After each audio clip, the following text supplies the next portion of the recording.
Stillman and Company is delivered by TriStar Moving, ESPN 1025 The Game. Caroline Fenton is here. Hello, Caroline. Hello, how we doing? Absolutely fantastic. Ian Safar is here. How are you, Ian? Good, thank you. So it's a Fireball Hot Take Friday. We are streaming on Twitter /Periscope and YouTube and everywhere else that we stream. And I would like to say that getting a lot of people that have reached out to me saying that what they'll do is they'll throw it up on YouTube. So you can just go ahead and put YouTube in. That's what I do every morning. I work out here at the house. I throw on either ESPN or Robbie and Rex Road. And honestly, I usually throw on Robbie and Rex Road, and I get all worked up watching it. So today was no different. Joe said something categorically ridiculous. I forget what it is, but I can't, it's been a very, very long day. It is a Fireball Hot Take Friday. Who watched a Hall of Fame game last night? I did not. Why'd you not watch a Hall of Fame game?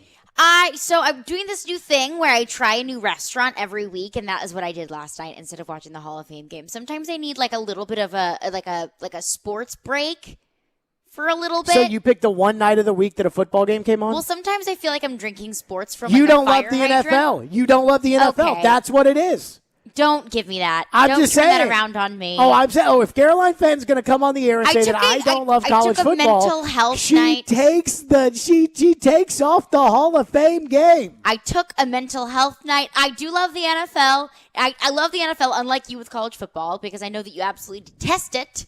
You just won't accept it. So here's my notes from today's Titans practice. I believe this is today's. Yes, today's practice, where we got 80 plus 1, 88 plus 1, 12 minus 1, 10 plus 1, 82 minus 1. Let's put CF minus 1. That's fine. On her love for the NFL. Ian, did you watch a Hall of Fame game last night? Not a second. I knew you didn't. See, I knew both of you guys didn't watch that Hall of Fame game last night. You didn't know that I didn't watch it. And I got to get on Ian now, too. I got to get on Ian. I was, because how downstairs. Can you watch that Nashville SC game the other night where they're trying to tie? They're plaguing to tie. Well, one game actually matters and one game does not. It didn't matter. They tied. It doesn't matter. It's a regular season game. So they didn't play all count. their players. Whatever. Oh, my goodness. I just hope people understand what I have to work with. I mean, it's first NFL game since Nebraska plays Iowa, I'll make sure to give you a big fat minus for JS and his love of college football. I will not be watching Nebraska versus Iowa. So you want to start on this. I watched the shows this morning after the Hall of Fame game. Unlike you guys, I watched it. And I'm not going to lie. I watched it, and as I'm watching the Hall of Fame game, I literally texted my buddy, who I have made a bet with, a diehard Steelers fan. His name's Mike. He's tour manager for Luke Bryan. Mike Tomlin? And no, not him. And I made a bet earlier this year that I believe the Steelers are going to definitively finish third in the NFC North. And AFC North, excuse me. In the AFC North. And we got a big dinner riding on this. And I'm watching the Hall of Fame game last night, and I text him, I'm like, Haskins sucks. And I turn on the TV this morning, and then people are talking about the Cowboys' depth at quarterback behind Dak Prescott is so bad. What's Dallas going to do? And is Pittsburgh last night, did Haskins prove that he can beat out Rudolph for the backup job to Big Ben? And I'm like, guys, it's the Hall of Fame game. I'm on a sports show. I know I just knocked Caroline. She loves the NFL. I'm on a sports show with people that literally talk 20 hours of sports a week, and they didn't even watch the Hall of Fame game. And that's not a knock on them, but it is the reality of the Hall of Fame game. So I'm at Titans practice today, and I'm watching, again, completing essentially the second week of practice. And I'm doing everything that I've done. Now, guy makes a play, +1. Guy makes a bad play, up -1. And I'm sprinting today because out of nowhere, Vrabel called for a field goal. As they were in the middle of 11-on-11, they did the fire drill where everybody runs on, everybody runs off in case, you end yourself at a half or a game. We all know the fire drill. Get the bleep off the field, get the field goal unit on. Guys counting down 8 seconds, and I got to sprint underneath the goalpost so I can tell everybody out there good or miss. And you are very good at that job. Well, I take it seriously. You should. If I'm going to be out there, I might as well do it right. So anywho, I'm out there at practice today, and it just kind of hit me watching, and that is that the Titans' offense is just not very good at practice. And I know that we're all supposed to be like, this offense this year is going to be unstoppable. I know we're supposed to be like that. But I'm watching practice, and I'm like, this offense is not very good. The offensive line's not very good. Tannehill probably would have been sacked a bunch, but they have to slow up and not hit the quarterback, obviously. They got to stay out of his way. And even today in 2-minute drill, the first-team offense is trying to go right down the field and score a touchdown or kick a field goal to win it. Tannehill throws a ball, hits off of A.J. Brown's shoulder pads, up in the air. David Long Jr. catches it. Game over, you lose. And I'm sitting there thinking, okay, what's going on in practice? Should we feel good that the Titans' defense is outplaying the Titans' offense? Because that's what it's been for me through 2 weeks. Now, Tannehill's balling out. And Tannehill even said today that he's forcing the ball a little bit in training camp, and as he gets closer, then he's going to cut back on the risks that he takes. And considering that Tannehill's one of the most efficient passers in the NFL, I kind of tend to agree that that's what's going to happen. But the offense is not very good. And while it'd be easy to say, well, Julio Jones isn't out there, and Derrick Henry is not out there, and Josh Reynolds is not out there, and today Taylor Lewan was barely out there, and Roger Saffold, Ben Jones, and Nate Davis weren't out there. It'd be easy to say, those guys not being out there, you would expect the defense to be better than the offense. But Bud Dupree's not doing anything in these 11-on-11 contact drills. Caleb Farley is not doing anything in these 11-on-11 contact drills. Danico Autry is in and out and not completely in as far as these 11-on-11 drills. So it's not like the defense has absolutely everybody out there early. So do I look at it and say, hey, this defensive unit the Titans had last year that was abysmal, 29th according to The Athletic last year, in whatever ranking they want to have. I believe they were 28th in points, which is our official metric. I mean, they were horrible last year, and they are looking pretty good. And then there's the other side of it, which is the offense, and I'm thinking, like, they don't look sharp at all. Tannehill's turning the ball over. Guys are getting blown up. The second-round rookie can't get on the field. I mean, it is not pretty right now as far as the offense is concerned. Even today at practice, the ever calm and coach-speaking Ryan Tannehill said, yeah, we weren't very good today. Considering, the day off yesterday, how do you think things went today in terms of being crisp and all that? Yeah, it wasn't where I wanted to be. We had an opportunity there to go finish off a 2-minute drive and win the game with a field goal. We weren't able to do that. Weren't as crisp on third down, had some opportunities and didn't execute on third down. We just got to be better. I think we did a couple good things today, but overall just didn't have the urgency and the preciseness on the details like I like to see. So definitely a lot room to improve and look forward to coming back tomorrow and working on those things. So Tannehill didn't even like it. And to his point, third down, first-team offense versus first-team defense. First down, the first time, each one of these is third down. Third down, John Simon gets a sack. Third down and 4, intended for number 80. Now, I put a question mark there because I thought it could have been pass interference. And I asked Joe if he thought it was pass interference, and Joe wasn't sure. And Vrabel said today when I asked him about third downs, the third downs that they did, Vrabel said, we're going to have to look back at the tape to figure out what was a penalty and what wasn't, and I don't get the luxury of looking at the tape. So I thought that could have been P.I. Tannehill down the field intended for Chester Rogers. Third down and 6, Tannehill to Cam Batson, first down. Third down and 8, Tannehill incomplete intended for Ferkser. Third down and 8, Tannehill uses the hard count but gets a false start. Tannehill, by the way, was one that was not happy with himself. Third down and 8, bad snap from 52 Daniel Munyer. And then Tannehill throws a pass that Jeffrey Simmons bats down in the air. So if you're looking at it offensively, he had a third and 6 complete to Cam Batson. But other than that, the defense absolutely stonewalled him on third down. This is a defense we don't expect to be very good this year. We just hope they're not terrible. So I ask this question to you guys. The defense looks better than the offense. Are we okay with that?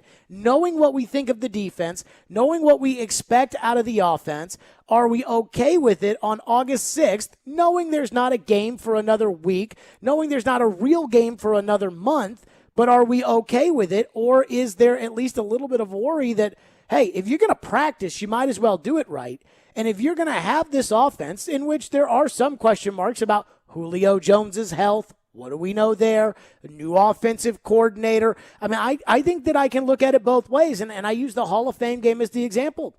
People on national TV are going on television today and saying, can you believe Dallas's depth at quarterback? Can you think Dwayne Haskins can overtake Mason Rudolph? And all those discussions when those teams played a game yesterday. So how much do we make of it?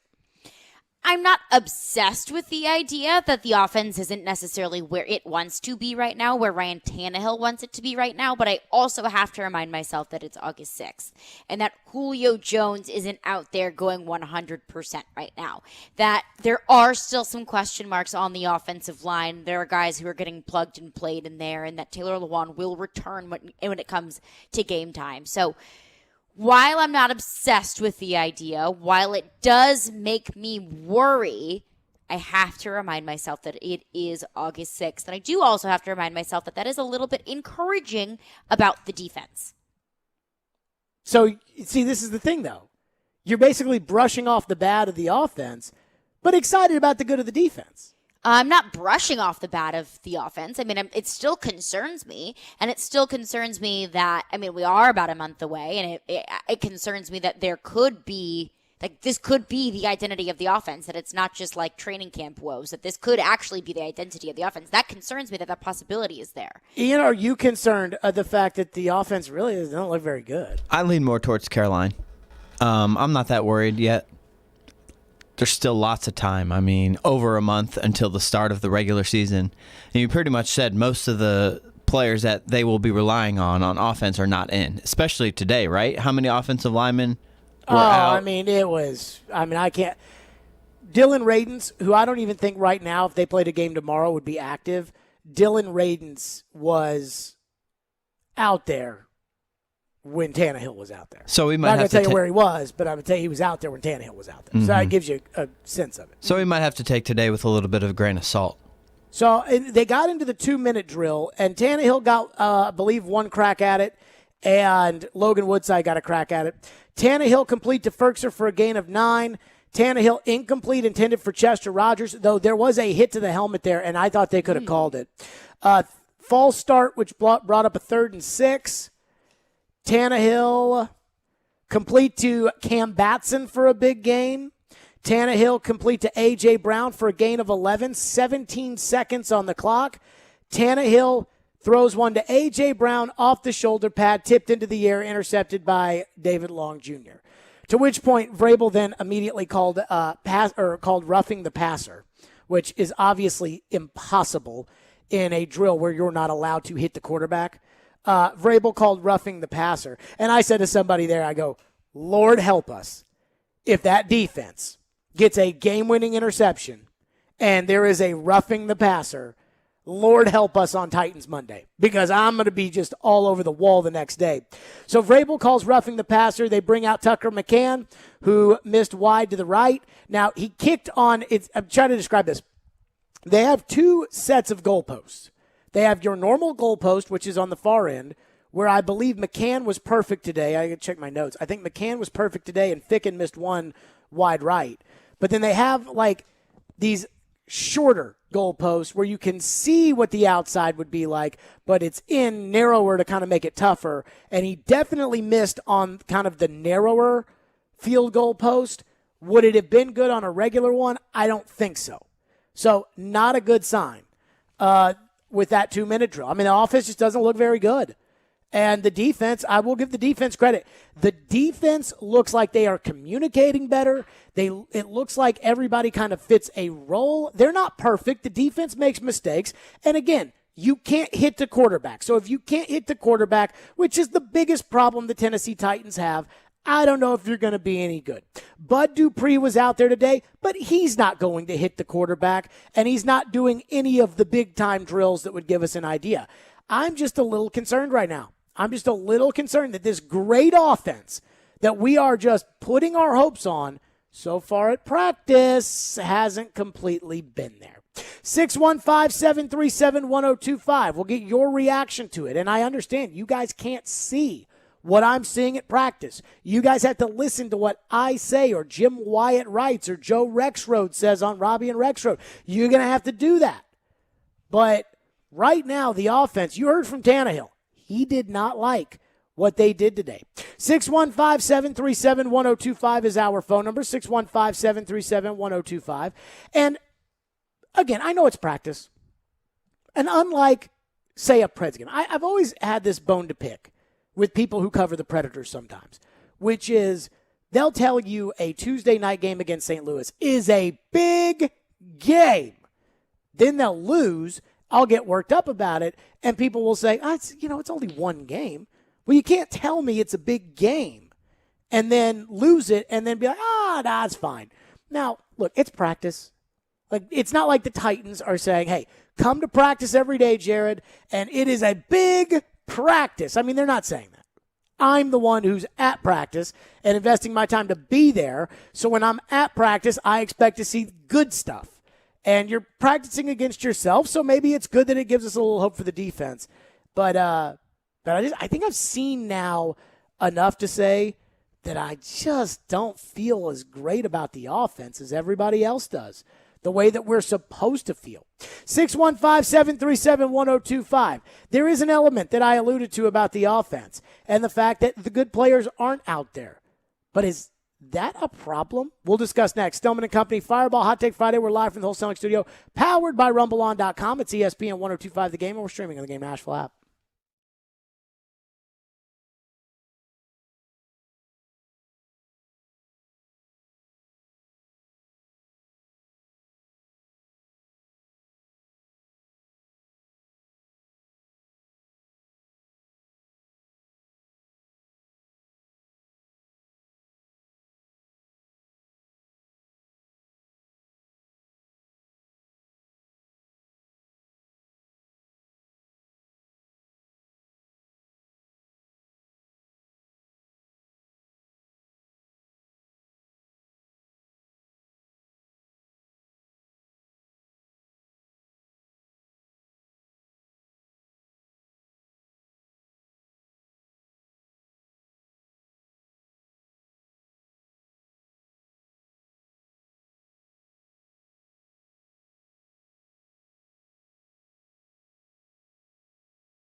How can you get better as an offense knowing that you're going to need those guys this season? Yeah, I mean, of course those guys are going to play quality snaps for us, but the guys that are out there practicing are going to play a lot of quality snaps for us too, you know? It's football. Guys are going to go down. We're not probably going to have everybody for all 17-plus games. That's just an unfortunate reality of football is guys are going to get dinged up. So everyone that's out there needs to compete and do what they can to get better each and every day. I think it doesn't really matter who's out there. Whoever's out there, we need to be able to compete and improve and get better each and every day. Ryan Coach talk Tannehill saying, hey, I know Derrick Henry's not out there. Julio Jones is not out there. Taylor Lewan, Roger Saffold, Ben Jones, Nate Davis, Josh Reynolds, Ty Sambrilo, they're not out there. I know, but hey, we're not going to have all of our guys out there, and we need to step it up. We need to bring out the best, and we need to – okay, all right. So that's great, but at some point, don't you expect if you're going to beat the Seattle Seahawks in week 2 that it's going to be because of Derrick Henry or Julio Jones or Taylor Lewan or those guys? I asked Vrabel the same question about the fact that, none of the offensive players outside of Tannehill, A.J. Brown, Anthony Ferguson, and maybe one of these guys who's going to play right tackle is out there. And the fact that Derek doesn't really practice, Julio doesn't really practice, Taylor Lewan doesn't really practice. How do you get better? What do you do? I asked Vrabel. Here's what he said. How important is it to practice when you're trying to get the offense better, but certain guys aren't out here? I know each guy is on an individual plan, but how does the offense as a whole get better when so many key pieces are missing? There's going to be times during the season where we don't have guys, and we've been through that. So we got to get the next guy ready and continue to push through and see who takes advantage of their opportunities and who goes back out there and who works with whatever group. So, we'd like to have everybody, but the reality of that happening throughout the year is probably not likely. So we'll just coach the guys that show up and that can practice each day. How much do we make of this, the fact that the Titans don't push their veteran offensive players to practice? And does it, again, I'm sitting here thinking about the fact that if the strength of this team is going to be the offense, then they need to get in sync. I don't think Julio Jones needs to practice every day. I don't think Derrick Henry needs to practice every day. But I think they need to practice a little bit. And I think they need to be in sync. And I think they need to be on the same page. And I think they need to be ready to go week 1. And I think they better be – I don't foresee Vrabel playing them a lot in the preseason. So what do we make of the fact that the offense – Henry has done nothing at training camp. Julio Jones has done nothing except drop a touchdown pass and then go into the locker room hurt and never to be seen from again. Josh Reynolds works out on the elliptical like it's a residence inn by Marriott and not a team football practice facility. At what point do we look at this and say, you know what, with a new offensive coordinator and a team that is going to rely heavily on the offense, they need to get out there and start practicing? You mentioned the new offensive coordinator, and also with Josh Reynolds and Julio Jones being two really big and important parts of this offense and being new. That concerns me because you can create chemistry off the field, and that's very important as well. Sure. But when it comes to putting your pads on and actually going out there and practicing plays and making chemistry on the field, that is so much more important. So I think that's the biggest thing that concerns me is not having those reps out on the field together. Because, you can do conditioning, you can work out, you can stay in shape. That for sure, that's important as well. But being out there on the field, working out kinks, making those mistakes when they don't matter. So you don't make those mistakes when they do matter. But does it matter a month going up to the first game? And here's where I'm a little split. Because even though there's a basic offense and an install that will happen. First of all, Josh Reynolds probably already knows the basic offense. He was here for OTAs, and he played in the Rams system, which is incredibly similar to this one. Julio Jones probably knows what he needs to know because he played in a similar system under Kyle Shanahan in Atlanta. He's a veteran, and he was here at the end of the offseason program. And again, I think Julio is probably the kind of guy who doesn't really learn what he doesn't need to know, but he definitely will learn what he needs to know. We know Derrick Henry knows the offense. We know Taylor Lewan knows how to play left tackle in this offense. They're going to change what they do, though, every week. Mm-hmm. So it's not like the install that they're telling that they're teaching Des Fitzpatrick right now that Des Fitzpatrick needs to learn is really going to be plays that they call come week 1 against the Arizona Cardinals. My guess is if they were getting ready for the Arizona Cardinals, the practices would be a lot lighter. You wouldn't have the thumping that you're having right now with the pads on, and Derrick Henry's out there. And it's okay, when we do this, we want Derrick to go this way. I say that while also saying, don't you need to be conditioned? And isn't the way to get conditioned to practice in training camp? I mean, if practice is not important, then why does Tannehill do it? If practice is not important, why does A.J. Brown do it? I get why Anthony Ferguson obviously is practicing, but I mean, it's hard for me to sell that practice matters when you tell Derrick Henry he doesn't need to do it. You tell Julio Jones he doesn't need to do it. You tell Taylor Lewan he doesn't need to do it. Today, Saffold, Jones, Davis didn't need to do it. Josh Reynolds, again, has been on the elliptical for a month, or I say a month, for 2 weeks. I mean, it just, I guess I look at it and I think, okay, how much does August 6th practice matter? I mean, it matters to me because I was at it today and I saw it. How much does it matter to you? And I was thinking about this, which is, as a kid, things were different. There wasn't Twitter. The internet was there, but it wasn't what it is now. And I remember I used to read every website every day that covered the Titans. And I'd listen on the radio. And I remember when Terry McCormick, for example, was at the City Paper, and they'd bring him on to say what happened at practice, and I'd listen. And I take that to heart when it comes to covering practice this year, following this team, because I feel like it's the opportunity for every little kid like me who is obsessed with the Titans and every fan like you to sit back and say, okay, I wasn't at practice. You tell me what happened at practice. And so that's what I want to do, is I want to use the real estate that I have, 4 hours on a popular show, to kind of lay out, all right, here's what went down at practice so that all of you people that couldn't see it now know. But at the same time, I also watch practice and I form my own opinions like I would a game, and I'm seeing certain things happen that I'm like, okay, help me understand this. I get the idea that, hey, come the regular season, there are guys that are going to be out and we're going to have to adjust on the fly, and I get it. I remember Nick Westbrook-Akina catching a pass at the end of the Ravens game. I remember Khalif Raymond getting bumped for the interception that cost you the game. And I remember Ryan Tannehill on a 3rd and 2 ignoring a wide-open Cam Batson that could have won you the game. I know.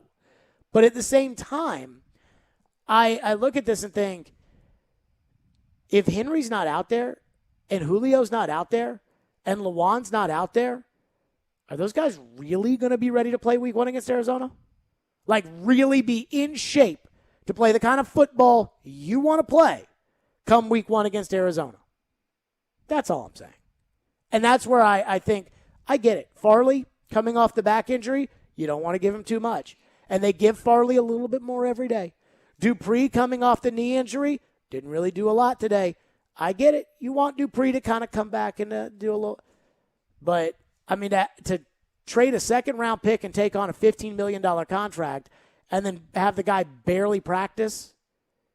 Is he really going to be ready for week 1? I mean, maybe he will be. I mean, everybody told me Clowney was staying in shape, and then Clowney got out there to start the year, and the guy was clearly not in shape. And that defense was clearly not in shape come week 1 on the road in the high altitude of Denver. So I'm just telling you what a concern is for me, who sits there and watches the practice every day. And I just see too many guys out, and I get it. I mean, I'm looking through my notes again. 2-minute drill, and Tannehill is throwing the ball to Ferkser. Okay, throwing the ball to Chester Rogers. Chester Rogers might not even make the team. The biggest gain he had in the 2-minute drill was to Cam Batson. I don't think Cam Batson is going to make the team. So I just wonder. I mean, if you got a new offensive coordinator, and you know your offense has to be good, don't you at some point need these guys to practice? Don't you need them to be in shape? And you can't sell me on how important practice is, which is what every coach does. Vince Lombardi used to have the old saying, practice doesn't make perfect, perfect practice makes perfect. You can't sell me on how important practice is and then tell half the team, yeah, take it off. But maybe it works for him. I don't know. 615-737-1025. We'll get to your reaction. 615-737-1025. And the one reason why getting in shape on the fly, for the offense especially, concerns me. We'll get to that next. Stillman and Company, it's ESPN 1025 The Game. It is a Fireball Hot Take Friday. You all know I love Fireball Sim Whiskey. 615-737-1025. ESPN 94.9 is the official English radio home of the Nashville Soccer Club. Listen in Sunday. Nashville SC takes on Miami. Pregame 4:45, and the match begins at 5. That's Nashville SC on ESPN 94.9.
How is Julio doing? Any concern with him? You know what? We're going to be probably cautious with Julio.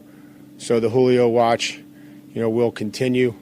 We'll have a plan for him, but I would anticipate, that he would be, that we would be all on the same page, by the time the season started. You're going to see him out there at times. You're going to see him on the other field, and so he's played a lot of games, and that's kind of where we're going to be each and every day. So we can kind of all be on the same page, and I won't have to address it every day. That was Mike Vrabel talking about, hey, look, Julio might be out there, he might not be out there, Derek's going to be out there. Don't ask me. But I keep wondering, they're not playing the offensive guys. Is it going to take them a little bit to catch up? Let me give you an interesting stat, and I have no idea why this is this way. But Derrick Henry, and we know they want to limit the contact and they want to limit the handoffs. And what's a handoff on August 6th to Derrick Henry compared to a handoff on January 6th? I would agree.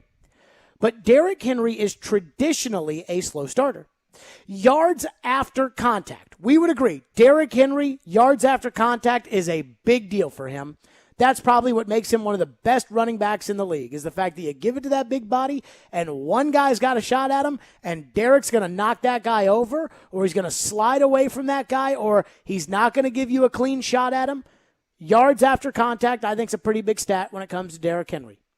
Early in last season, week 1, 1.6. Week 2, 1.9. Week 3, 2.8. Week 4, 1.5. Against the Steelers, maybe the best defense they played, 1.7. Then once you get into October and November, Derrick Henry, 3.1, 2.6, 3.6, 3.2, 3.1. Shockingly, 1.1 against the Browns, although he fumbled and they really didn't give him the ball after that. 2.2, 3.8, 2.2, 3.0. So once you get to October, November, December, Derrick Henry is 3 yards a carry after contact. September of last year, and it wasn't like they were playing the Tom Brady New England Patriots in those September games. It was the Jags and the Vikings and the Broncos and, the real crap teams. 1 point whatever yards after contact. You don't think that has anything to do with the fact that maybe it takes a guy like Derrick a couple of shots in the mouth before he's really ready to get up to his level of play? And the reason I bring this up is I would agree. Football's all about the long haul, and we've talked about this season, and it's all about the playoffs. But the first month of the year offers you the opportunity to bury Indianapolis. And if Jacob Eason is their starting quarterback, and they go out there and they lose to Seattle and the Rams, which I think they're going to, and then they play you week 3, it does you no good if you lose to Arizona and Seattle. So now it does you no good. So the fact that you're getting wins because Indianapolis has no players doesn't matter, because you're not winning your own games, because you're not ready to play in September, because you don't practice your guys. And I'm not criticizing Vrabel. I think people are going to listen to my tone, or it's more of like a devil's advocate thing here, which is maybe practice these guys a little bit, maybe get everybody on the same page in a system. And again, they say they have a plan, and I'm not going to say, I'm not dumping on Vrabel today. I'm just saying I watch practice and I see the offense behind, and I'm thinking, do you want the offense behind knowing how important the beginning of your season is going to be? The other side of that coin, though, is maybe this is part of their plan to give the defense some confidence. A defense that last year had no confidence, that everybody spent all offseason saying, how are you guys going to get better? Because once you lose all confidence in your defense, you don't really gain it back. So maybe they're using early part of training camp, telling Josh Reynolds, hey, stay on the elliptical, Josh. Telling Taylor Lewan, hey, stay on the bike, Taylor. Derrick, get to the sand pit. Julio, stay inside. Just kind of, to get the defense some confidence, which is why Anthony Ferkser is not on the bike and is not in the sandpit, because they want him to get confidence and a relationship with Tannehill, knowing that he's going to be the starting tight end. So I know I just talked out of both sides of my mouth, but I'm not dumping on Vrabel. I'm just looking at this thinking, does this add up? So everything I'm saying is with a question mark at the end. But again, you got an opportunity to bury Indianapolis in the first month and a half of the season, and I think they have to be ready to do it. It's Fireball Hot Take Friday, which means it's your day, so let's get to your text, 615-737-1025. Text line driven by WilsonCountyHyundai.com. What do we have? DeMario in Nashville says, I don't care right now. It's early and happy to see defense doing well. Also, our defense mostly knows our offensive tendencies. Titans are running our offense against our defense, so defense is seeing the same stuff every day. I worry if offense is bad first week in September before week 1 game. But at that point, I think it's too late. Well, so here's where I think the panic would set in. If you go to Tampa Bay in 2 weeks, and I will be there at practice out at Tampa Bay, and you see your defense get dominated by Brady, which it should be. I mean, this is if Tampa Bay, and I don't know what their practice schedule looks like as far as how many days off they give guys, but if Brady and there's two things. If Brady and Evans and Godwin and AB and Gronk and Brate and Fournette and Ronald Jones and Keyshawn Vaughn, if they just are just killing the Titans' first-team defense, then I think we should be alarmed. And if on the other field, if Tannehill and his group is not, and look, let's be honest, the Bucs have a great defense and a great offense, and they are the defending Super Bowl champions. But I do think it amps up a little bit if we get to those Bucs practices and the Titans don't look good on offense and the defense doesn't look improved, then I think the panic should start to set in because now you're going up against another team. So it's not, well, even though that's our offense doing poorly, it's our defense that's succeeding, so yay. And you can't do that when you practice against the Tampa Bay Buccaneers. Fair. And Andrew texts in the text line and says, wow, our offense looks mediocre without all of the superstars. Shocking. Stop worrying. I think I'm less concerned about maybe the offense not looking so hot today. I mean, of course, that does have a little bit of a worry. My biggest concern here is the superstars not practicing and not getting those reps. Because, yeah, I mean, to the texter's point, the offense isn't going to look elite when your elite wide receiver is not in there, when your elite running back is not in there. Of course, they're not going to be up at the top echelon of what this offense can be. But my biggest concern stems from just the inexperience that they're or the experience that they are not getting in practice right now. So I just think that, again, like, you want to put Todd Downing in a situation to succeed.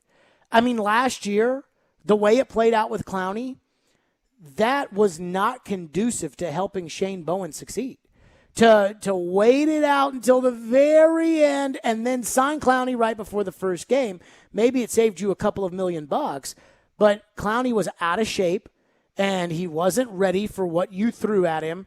And because he was out of shape, he was ineffective. And then he got hurt because he's Clowney, and that's what Clowney does is Clowney gets hurt. And then he gets hurt, and then, okay, so like it starts to add up. And I think that is something I want to avoid this year with the offense. I mean, Ian, you remember when we used to bag on Vrabel for not practicing guys, and we called him Coach Cautious. And I mean, I do think there is a method to the madness, but I would just kind of like to understand it maybe a little bit more. Other than, hey, it's a long season, guys have to have breaks. Because I will say this about Vrabel. Vrabel played for Bill Cowher and Bill Belichick. And I can promise you, back in those days, with pads in every practice and 2-a-day practices, and I can promise you those coaches valued practice. I can tell you that those guys looked at practice every day like, oh, yes, it's practice. I was listening to one of the press conferences. Sorry to cut you off there. Wait, go ahead. But it sounds like they used like those GPS things. So they use the GPS and they things like track that like extra sports science stuff that I'm not sure obviously didn't exist however many years ago. And I don't know, how long it took to convince coaches that stuff actually matters. But it sounds like Vrabel does think it matters a little. So I think it was about, instead of testing out like what their conditioning level was, like instead of having a conditioning test, they can just see how fast these guys go, and that can tell them, whatever have you. I just know this. Coaches either just swear by their sports performance, sports science departments, or they just dump all over it. And I've seen both of that. I think Vrabel is probably more of the, hey, let's listen to the sports science guys. Let's do this. Let's do that. But where were the sports science guys last year with the defense that was out of shape come week 1 at Denver? Where were they? That's my issue. 615-737-1025. We'll get to more of your text. Plus, Bud Dupree made an appearance today at practice. And I'm not going to do what everybody else does. And I know this is going to cramp on everybody else's style. And there are things that sometimes I say that get people maybe a little worked up with me or to not like me. But I'm just going to keep it real as far as Bud Dupree's concerned. But it was still a big deal. I'll explain next. Stillman and Company right here. It's ESPN 102.5 The Game. Tune into Sounds Baseball tonight on ESPN 94.9 as the Sounds take on Toledo, the AAA affiliate of the Tigers at First Horizon Park. Pregame with Jeff Him is at 6:50. First pitch 7:05. Sounds Baseball is presented by 312 Pizza Company and Farm Bureau Health Plans. This weekend at First Horizon Park, Toledo, 7 o'clock. And on Sunday, which will be right here on ESPN 102.5 The Game, 6:15 start for the good guys. By the way, Saturday's Sounds game, Caroline Fenton is throwing out the first pitch. Booyah. So let's get to the Bud Dupree stuff, and then let's talk about Caroline's first pitch, because I think we should carve out some time for that as well. Fireball Hot Take Friday at Stillman and Company on ESPN 102.5 The Game, and we're streaming on the Game Nashville app.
getting close, or was it a little bit of a surprise when they gave you the go-ahead today? I mean, personally, like my body, how I feel, I already knew I was close. I've been ready. My knees holding up pretty good. But the doctor did a great job. Rehab went great. So, that aspect of it is behind me. But now it's just, staying on top of that. Also just going out here with these guys, like I said, getting the communication down, because it's a whole different communication than what I've been used to. So I want to make sure that my above the net game is great, and then that way I can go out and just fly around. That was Bud Dupree talking to the media after his first practice. I don't know about you, but this morning, it's getting the morning workout in pre-practice, and I see on Twitter Bud Dupree active. I was like, whoa now. I was like, Life okay. comes at you fast. Now we're cooking. Bud Dupree, Fireball Hot Take Friday. And I thought about it this way. I went on the show after practice with Chase, and he asked me about Dupree. Because one thing I'm not going to do, Caleb Farley, now he got into some more drills today, like where he was on a wide receiver and a quarterback threw a football. But there's no way you can watch what Farley has done this week and been like, I'll tell you, Farley, he's got the direction and the hit. No. Like, you can't just watch a guy run with Racy McMath and decide whether or not the guy's going to be able to cover DeAndre Hopkins week 1. Because that's what really matters. Or DK Metcalf or Tyler Lockett week 2. You're not going to be able to tell that. Bud Dupree, in my opinion, didn't really do anything. He did the one-on-one drills, like the warm-up drills or whatever, and he and Vrabel kind of got together, and Vrabel kind of showed him some technique or something. And then he did the 7-on-7. But when he did the 7-on-7, he lined up, and then as soon as the ball was snapped, he'd take a knee. So he didn't do anything. But I would say this. This is why I told Chase, and this is why I would say about the importance of Bud Dupree. The fact that Bud Dupree and Caleb Farley are out there, they are on the active roster, they are in pads, is a great sign. And here's why it's a great sign. Who is the team that we have spent months and months and months talking about outside of the Titans? If you had to say the team that we probably discussed the most in reference to competing with the Titans this year, who would it be? The Colts. And what happened to them this week? Injuries. They lost their starting quarterback, and they lost the best player on their team. Dan Dockich was on the midday show. I actually heard it in their, midday mashup or whatever they call that at the end of the week. Dan Dockich said that with the Colts, if they say day to day, it's month to month. If they say if they say day to day, it's a week. If they say week to week, it's a month. If it's month to month, it's a year. That's how the Colts treat things. So when they say 5 to 12, and you got people on TV saying, well, this could be 5 weeks, Dan Dockich, who covers the team and is there every day, saying, I don't know, you can't trust Colts. Now, Dan's a blowhard, so, Dan could be just talking a bunch of trash. But I feel pretty confident that those two guys are not going to be playing week 1, especially Wentz. So you look at the team you compete with the most, and they lose their starting quarterback, so their most important player, and they lose Quentin Nelson, their best player. And you get your number 1 draft choice and your big free agent acquisition that has to come in here to save the team. I always love this. When a team is missing something and you invest a large sum of money or resources like draft picks into somebody else, and then we'll say, should this person be the savior? Coaches and fans, and they'll come out and they'll say, shouldn't be the savior. I'll remember when I was doing a show in the ESPN studios in New York City, and we had a topic the day after Matt Duchene signed with the Predators, which was, is Matt Duchene going to be the savior? And people got mad. Oh, my goodness. Don't talk about that. Don't talk about, is Matt Duchene going to be the savior? Well, for $56 million, that's really what they needed. And the fact that Matt Duchene hasn't been the savior is why a lot of you all don't like him now. Bud Dupree, and I've been covering Bud Dupree, not consistently, but I've been covering Bud Dupree since 2013 when he was at Kentucky and I was on the radio in Louisville. So I've seen Bud Dupree as a puppy. And now I see Bud Dupree now and I'm like, man, he is a grown-ass man. But Bud Dupree was signed to be the savior. He was signed to save the pass rush. He and Danico Autry were signed to help Jeffrey Simmons, help Harold Landry, to get that pass rush in order, to save that secondary, to get the offense back on the field, to get the defense off the field on third down. Bud was signed for that. And Bud said during OTAs, he knows that's what he was signed for. Farley out on the field. Do I think Farley they trust right now to go up against Tyler Lockett or DK Metcalf? I don't think so. But now that he's out there, it gives me hope that they can coach him up and get him ready for when he does have to go out there against DK Metcalf or Tyler Lockett or DeAndre Hopkins or Michael Pittman Jr. or T.Y. Hilton. So, I mean, I look at the news today, Bud Dupree's out there. I'm not going to try to sell you that he was, Bud was out there and he looked great. He didn't do anything. Farley, for the most part, hasn't done anything. But, hey, just having them out there and comparing it to the situation of the panic or the fear of when are these guys going to get out there, or comparing it to what Indianapolis is going through, I will gladly take that. So I think it's a big deal Bud Dupree was out there today. What's our text line say? 615-737-1025. I promise to get back to him. What do we have? One texter texts in and says you can't really judge the offense without Henry, Brown, Jones, and half the offensive line. At this point, you're judging Tannehill with a C squad versus the defense first team. So I have two thoughts on that. First off, in the Ravens game last year, Tannehill had the C squad out there. How'd he do? Not so hot. 3rd and 2. And I can show you the tape. 3rd and 2. Caroline, I don't know if you remember this because you weren't covering the Titans. Mm-hmm. I'm sure you watched the game. Yeah. Because it's not like it's the Hall of Fame game, which you would just ignore. Take your mental health dinner night off and not watch the one football game. Excuse me for eating dinner. In February. Yeah. But I'm sure you watched it. 3rd and 2. Do you remember when Mike Vrabel punted on 4th and 2 in that game? Yes. Okay. So everyone crushed Vrabel for punting on 4th and 2, as they probably should have. 3rd and 2, Jonnu Smith dropped a pass. It was a crossing. And the two Ravens defenders went with Jonnu Smith. Cam Batson stood in the middle of the field and basically did a jumping jack. And Tannehill threw the ball to Jonnu Smith. Now, for what I know of Tannehill and what I love about Tannehill, that's not Tannehill's game. Tannehill's game is find the open guy. I don't care who it is. Get it to him. It can be Rashad Davis like it was at the end of the season in 2019 when the guy was activated off the practice squad to catch punts. And all of a sudden, Tannehill's firing a 45-mile-an-hour fastball at him for a 20-yard gain. That's just how he is. And so Cam Batson standing in the middle of the field doing jumping jacks. There's one safety up top who maybe stops Batson from the end zone. But if he does, it's probably at the 4 or the 5-yard line. You score a touchdown, probably tie the game with the Ravens, and now you got a ball game. Now Lamar has to go out and beat you in the fourth quarter. But Tannehill just didn't throw him the ball. So that told me that in that moment, Tannehill was locked in on Jonnu Smith, the one guy that he trusts, which I'm sure every quarterback probably does in big moments. But that, to me, tells you that Tannehill wants to throw the ball to his guys. So the idea of Tannehill in the C squad, it doesn't matter. Well, they told me, hey, in a game, you never know what's going to happen, both he and Vrabel, and that was the situation they found themselves in against the Ravens. So I don't know.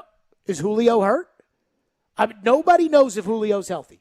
And if anybody tells you they know if Julio's healthy, they're lying, unless their name is Mike Vrabel.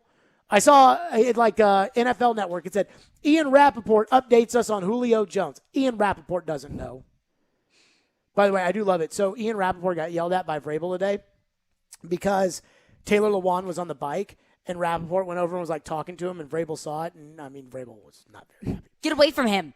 Basically, but in a much harsher tone. And so, there was this whole bit on NFL Network today where Ian Rappaport went up to Vrabel and apologized, and they, laughed about it or whatever. And I saw that, and I was wondering, so when's Ian Rappaport going to apologize to me? Okay. Did you call him out today? I did not. What am I going to do? Go up to him and say, hey, you got the report wrong. I already told him you got the report. How are our reports going, Ian? Yeah, I'm not. You need to double check anything else for you? I did think about saying, hey, man, you really porked me on that Tannehill thing because everybody and their grandma lost their bacon over it. But, again. Whole lot of pork references there. For someone who doesn't eat it. Yeah, right. It's a whole other. But, I forgot what the point I was making about Ian Rappaport before that. But, Yeah, no, it would have been nice. Something about Julio Jones. Oh, Updates on yeah. Julio Jones. It said updates on Julio Jones. They don't know. They're not telling Ian Rappaport. Trust me. Nobody knows if he's healthy. So this idea about, it'll be fun come the season. Maybe it will be. But I don't know that, which is why I feel so much better now about Dupree and Farley because they're out there. So 615-737-1025 is our phone number. Josh Allen has signed a massive contract. You see this? I did, yes. Massive contract for Josh Allen. And I will tell you, this is good news for the Titans, and I will explain why next. Stillman and Company, Fireball Hot Take Friday. It's ESPN 102.5 The Game.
Stillman and Company is delivered by TriStar Moving. Fireball Hot Take Friday. Ian, congratulations is in order.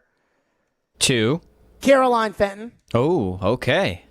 So Caroline made What a did I mistake. Caroline made the mistake of informing me before this segment that last night when she was not watching the Hall of Fame game. I was not, no. She went out to dinner. She got recognized out in public for the first time in Nashville. Ladies and gentlemen, congratulations Thank to you. Caroline Fenton. Thank you very much. Between that and throwing the first pitch out at the Sounds game, First Horizon Park, 7 o'clock on Saturday night. Tickets still available. Thank you, Ian. There we go. Thank you very much. Congratulations to the celebrity profile that is Caroline Fenton. Thank you so much. People Magazine actually reached out to me for an interview this morning, and I said, you guys, I'm trying to stay humble. I'm just trying to stay under the radar here, but really just kind of blowing up as a celebrity. I'm going out into public with sunglasses on. I can hardly get out without the paparazzi. Really has been a tough 24 hours for me, but you know what? That's just what I do for the fans. So I have a buddy who's like everybody else, like a singer-songwriter kind of, but not like a big time, and I'm not dumping on him, but he's not like a big time singer-songwriter. He's just like, whatever. And he got married, and People Magazine had like the People exclusive like photos of this wedding. Yeah. And like we didn't go to it because we went to Ryan Porth's wedding instead. Justin Fields. Yes, the Justin Fields wedding. and and we went to Ryan Porth's wedding instead. And I'm going to say I think my girlfriend probably was a little jealous that we didn't go to the People Magazine one, just because it was the People exclusive photos. But there were really good biscuits at Ryan Porth's wedding. So, I'm surprised. I'm surprised somebody wasn't there for the exclusive photos of Ryan Porth's wedding. I mean, there should have been. So Josh great Allen time. signs a massive contract. We talked the other day about signing guys extensions. I said if you got Allen or Lamar Jackson, you should jump at it. Baker, you don't know what you're going to do, but you should jump at it when it comes to Allen or Lamar Jackson because whoever signs first gets less money.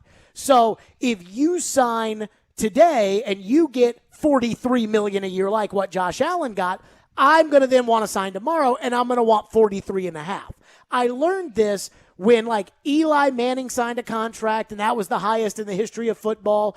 And then Matthew Stafford signed and that was the highest in football. And then Derek Carr signed and that was the highest in football. And I'm like, really the highest in football for Derek Carr? Like really? So that's just what happens. Now Mahomes is at 45 a year, but that doesn't kick in for another couple of years.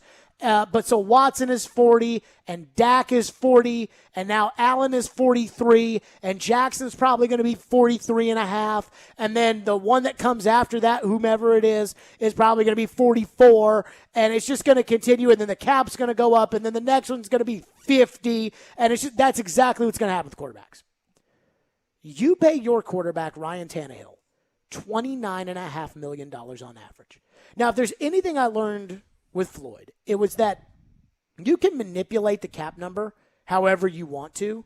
You can make a guy who gets paid $80 million in 1 year to spread it out over the course of that contract so that even though your team wrote this man an $80 million check, his cap number is $6.5 million. You can do all kinds of crazy stuff. But in reality, you ultimately have to pay whatever you give. So the LA Rams are still paying, I believe, $28 million this year to Jared Goff and Todd Gurley on their cap, even though neither guy's on their team anymore. It's amazing. But the way that the Rams front office operates gives me major anxiety. They have no picks and no cap space. Oh, and they give they don't care. They don't care. And they just keep wheeling and dealing on house money, and it scares me. I mean, and if you factor in their business side of it, where they're taking out these massive loans on that stadium, that would probably give you a lot of anxiety too. Yeah. But that's just you ultimately have to pay for whatever you give. So I know that you can get funny money and all this stuff, but if you give a man $23 million, at some point you're paying $23 million. So Josh Allen's cap number is not going to be $43 million over the next 4 years, but ultimately in some of these years it's going to be higher than $43 million.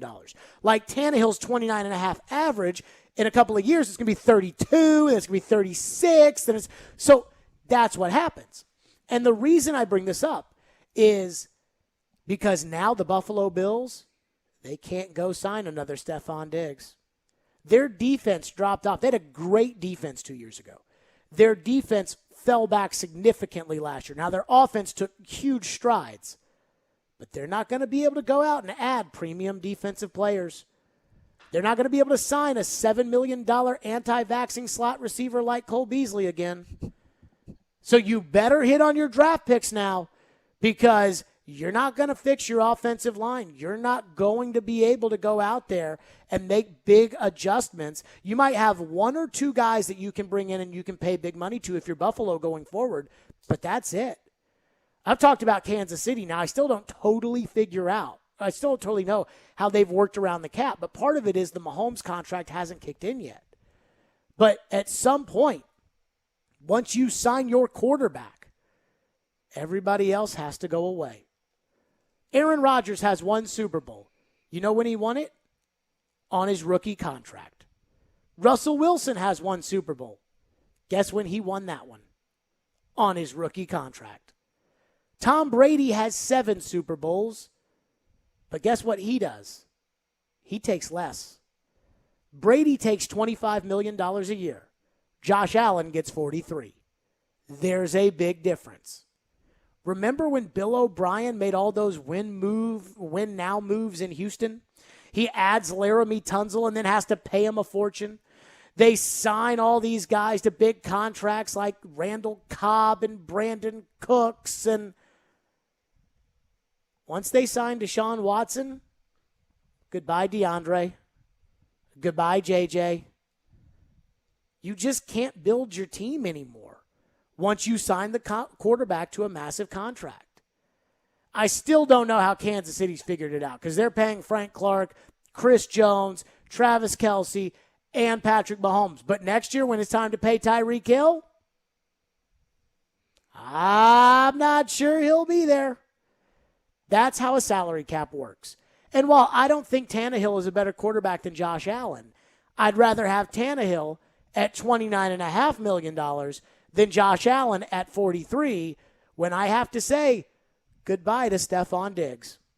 When I can't bring in a running back, when I can't make the moves necessary to put me over the top because I'm still, even with my $43 million quarterback, I'm still losing by 20 in the AFC Championship game.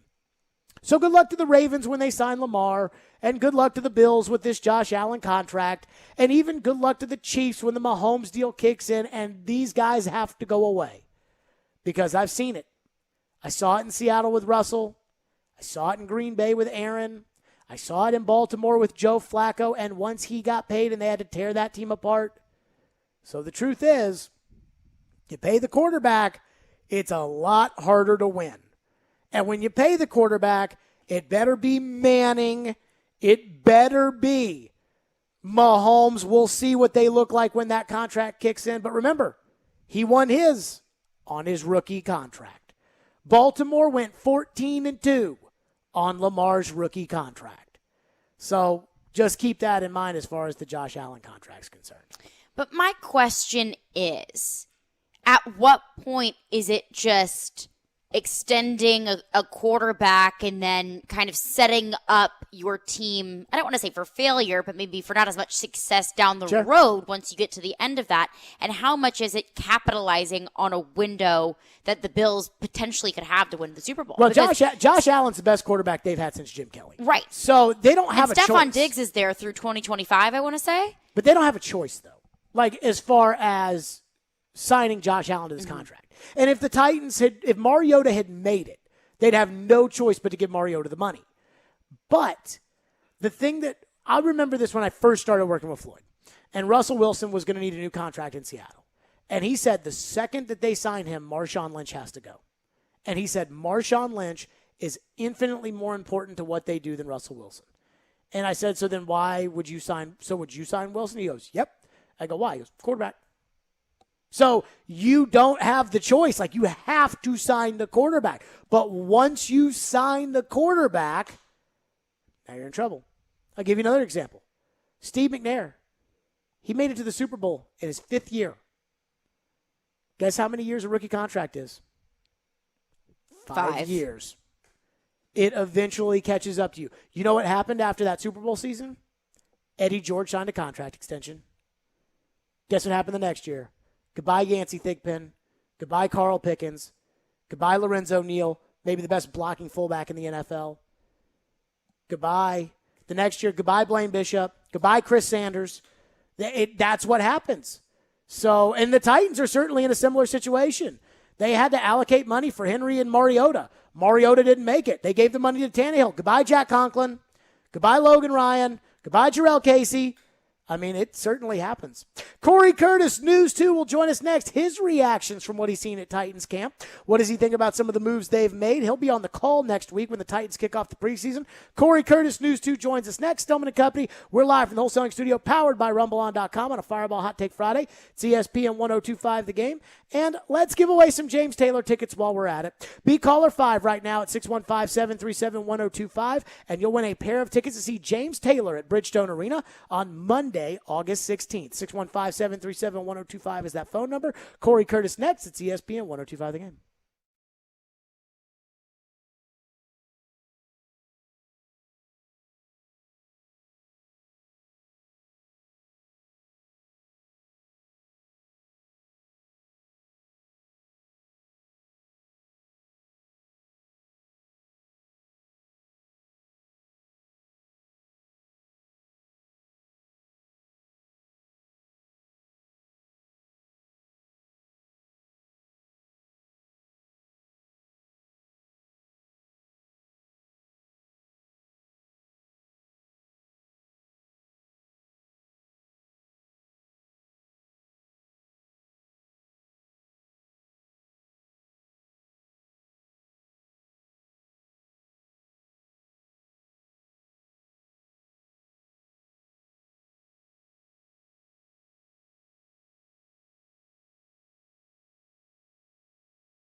Considering day off yesterday, how do you think things went today in terms of being crisp and all that?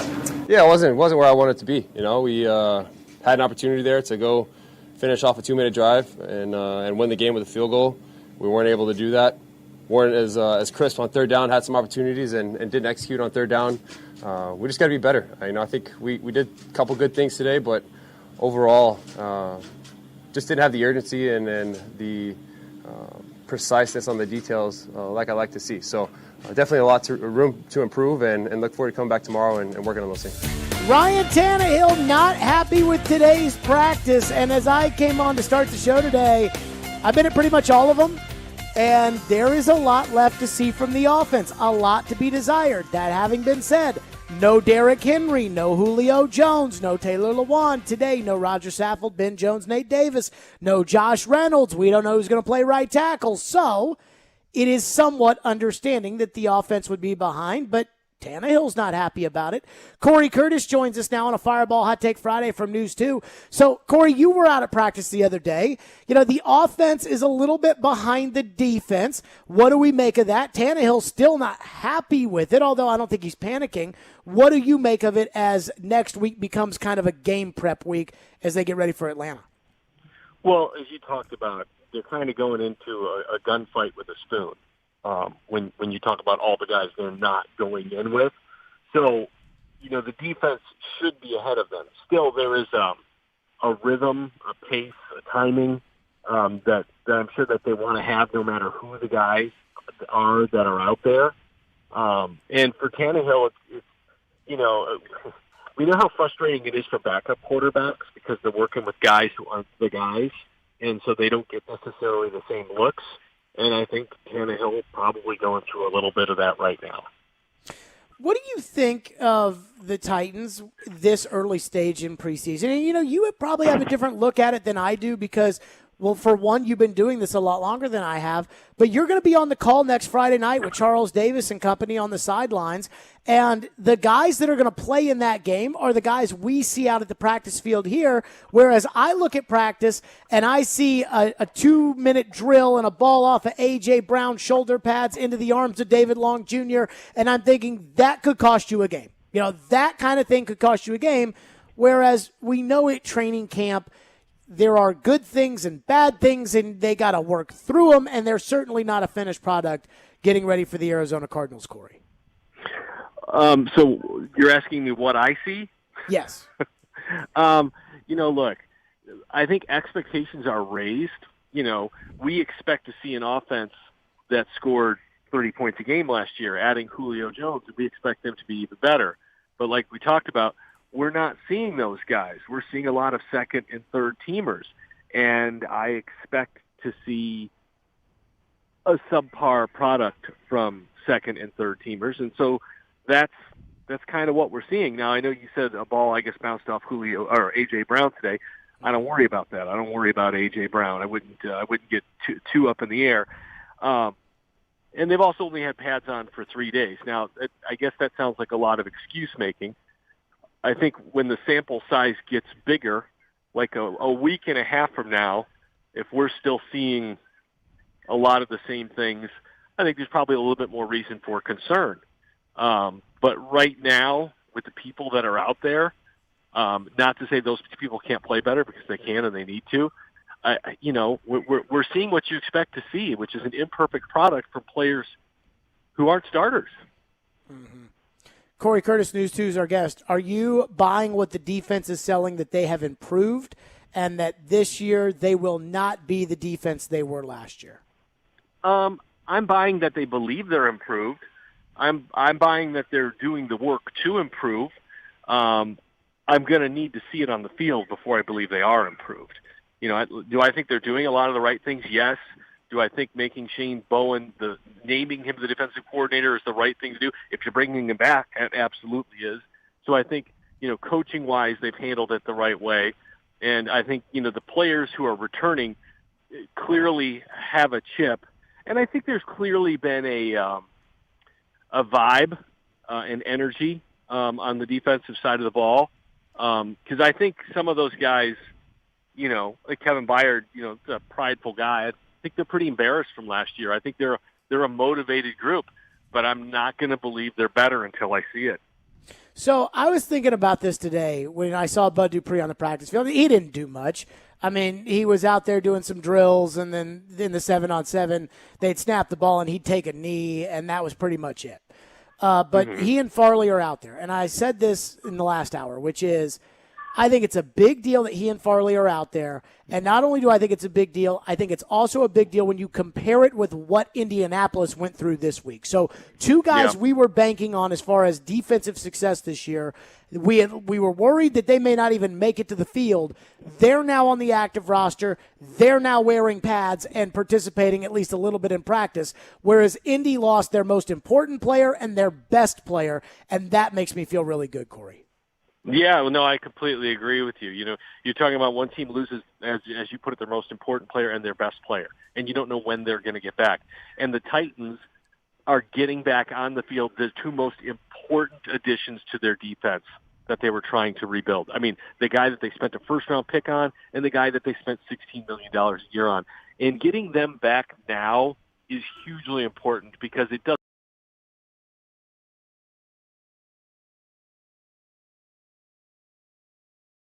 You know, obviously Bud will be a starter. I expect Caleb to be starting. I mean, you know, he's a first-round pick. That's just what I expect him to do, and we'll see what happens. But getting them back this early, because when you start on PUP, you just never know. And if they were this close, I would imagine they were pretty active the last couple of weeks. And so I'm very optimistic about their return for the opener and their level of preparedness. Because you always, you know, you don't like them to come off PUP the week of the first game and then they just get, you know, a handful of practices under their belt and they go. They're going to have some time to get ready. And they've both been rehabbing a long time, so they need it. I asked Bud Dupree how long it's going to take him to come back, you know, to feel how much work does he have to put in to feel like he's ready. And he basically said, you know, I need to be on the field to learn the scheme and learn the verbiage and learn where I'm supposed to be and everyone else is going to be. As far as the skills and the technique, like he basically said, he's ready to go. Corey Curtis, News 2's with us. How concerned are you at kicker? Did you watch the game last night? I watched a game. Hey, I just saw the guy that kicked the Titans into the AFC South last year. And he stinks. And then, I watched Dwayne Haskins, and he stinks. So, yeah, I watched a little bit of the game. Mason Rudolph made Dwayne Haskins look like an all-pro. Mason Rudolph is horrible. But, yeah, I mean, look, am I concerned? Yeah. I mean, we've been concerned about the way they've handled the kicking position all summer long. And now they bring in Sam Ficken. And, look, I know, like, the first day he went 6 for 6, and I thought he looked really good doing it. But he's Sam Ficken, all right? Rob Baronis came in out of nowhere. Who did he kick for? The New York Dragons before the Titans had him? Correct. And, the Titans also weren't a Super Bowl contender when they signed him. And so I think that's the concern here is that, you know, you gotta have a guy in your team who you think can kick you to the AFC Championship game or can kick you to the AFC South title. You know, you got big kicks to make, and for as inconsistent as Gostkowski was last year, he made the most of the big kicks. I mean, I know he missed the Pittsburgh one, but I think all the other game winners he pretty much knocked through. And so to have a question mark at that position and being such an important position is kind of baffling. It's kind of baffling. And look, I know they probably wanted Tucker McCann to win that spot, but I don't think we're there where any of us look at Tucker McCann and go, yeah, he's ready to run away and take that spot. I mean, you know, Sam Ficken is here, but I still feel like Gostkowski is the inevitability that's coming. And, you know, he's got to be better than last year. I don't know if he's going to wear a sock or not. I don't care, but he's got to start better than he does last year when he gets here, because I think that's what's going to happen. So I think a couple of things to that. And the one thing I would say is, you know, I'm the guy in the media that runs down when they kick the field goals and tells everybody good or no good or whatever. But the one thing that's allowed me to do is that I get a vantage point by if a guy makes a kick by how much they make it by. And I have noticed this. Like, I am ready to release Tucker McCann. Like, just how I was ready to release Blake Hallbeal last week, I was ready to – I mean, you and I were talking the other day about Deshaun Kaiser at practice because woof. And I like Kaiser because he's a nice guy, but – Well, yeah, and he had a higher ceiling. You wanted him to do better. I mean, we were told he had a higher ceiling, but I saw Kaiser, you saw Kaiser. That move probably didn't surprise. I mean, he is terrible. And I watched McCann, and I'm like – he's got to go. They worked out Zane Gonzalez yesterday. I think that there's a guy who's going to lose his job who was kicking last year for some other team, who will lose his job on September 7th, and the Titans will sign him on September 8th, and he will kick whatever that date of the Arizona game is. He will be kicking for the Titans. I don't think either of these guys are going to be the kicker this year. Well, you remember when the Titans signed Suckup? Yes. They had the kid from Washington, and everybody knew that it was Cairo Santos or Ryan Suckup in Kansas City, and the Titans' plan was to sign whoever they didn't keep. That was, and everybody assumed it was going to be Suckup. So there wasn't a whole lot of mystery to it. Right now, Jared, I don't know who that guy is, and he may be out there, and John Robinson may know that there's a team looking to make a change at kicker, but I hate to bring this up. What if they don't? What if they don't? What if the guy they thought was going to unseat their guy struggles and they have to keep him? And now you're heading into the season with a giant question mark at kicker again, and you're on the verge of another kicker carousel, for a possible third straight year. Well, to answer your question, what if they don't? Like, if that guy doesn't get cut, then I think they call Gostkowski. And I don't think they want to call Gostkowski, but I think that's probably what they do. Corey Curtis, News 2, with us.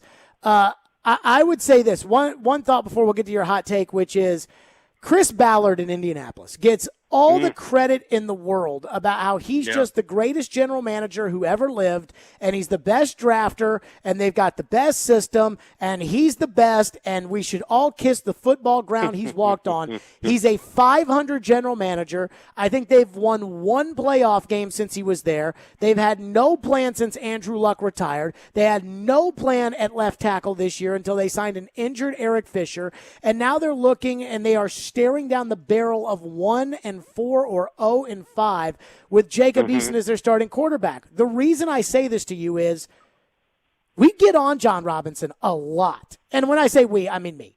But 5 winning seasons in 5 years as a general manager, 3 playoff appearances. I don't agree with everything. Isaiah Wilson was a bust. Corey Davis never made it. I don't like how they handled the Mike Mularkey situation.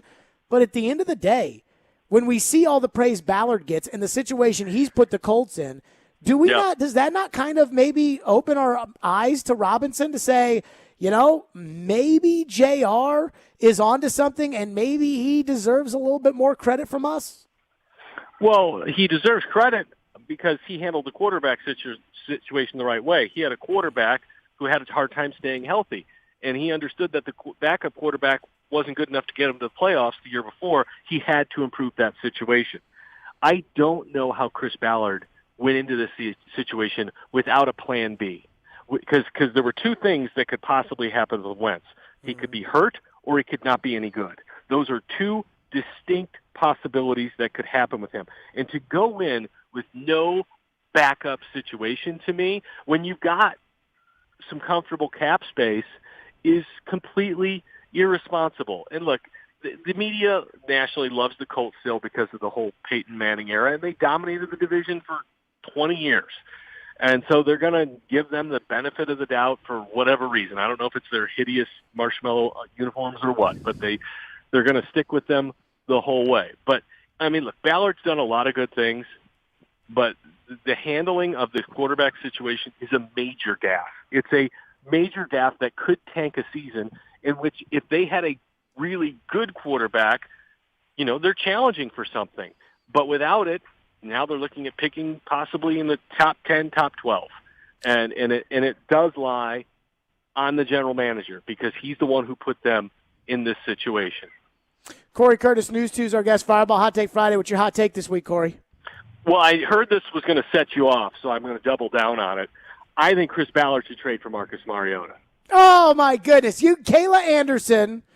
I heard Kayla Anderson say this, and I stopped in my tracks, and I just blew her phone up when I heard that because he doesn't know their system. And then I saw her that day at practice, and she goes, I just said it was an option. And I'm like, it's not an option. It's not an option. It should be an option. Jared, who would you rather have out there? Marcus learning the system, healthy Marcus learning the system, or Jacob Eason? I'd rather have Nick Foles. You'd rather have Nick Foles. You'd rather have Nick Foles than Marcus Mariota. Have you watched Nick Foles in the last few years? Yes.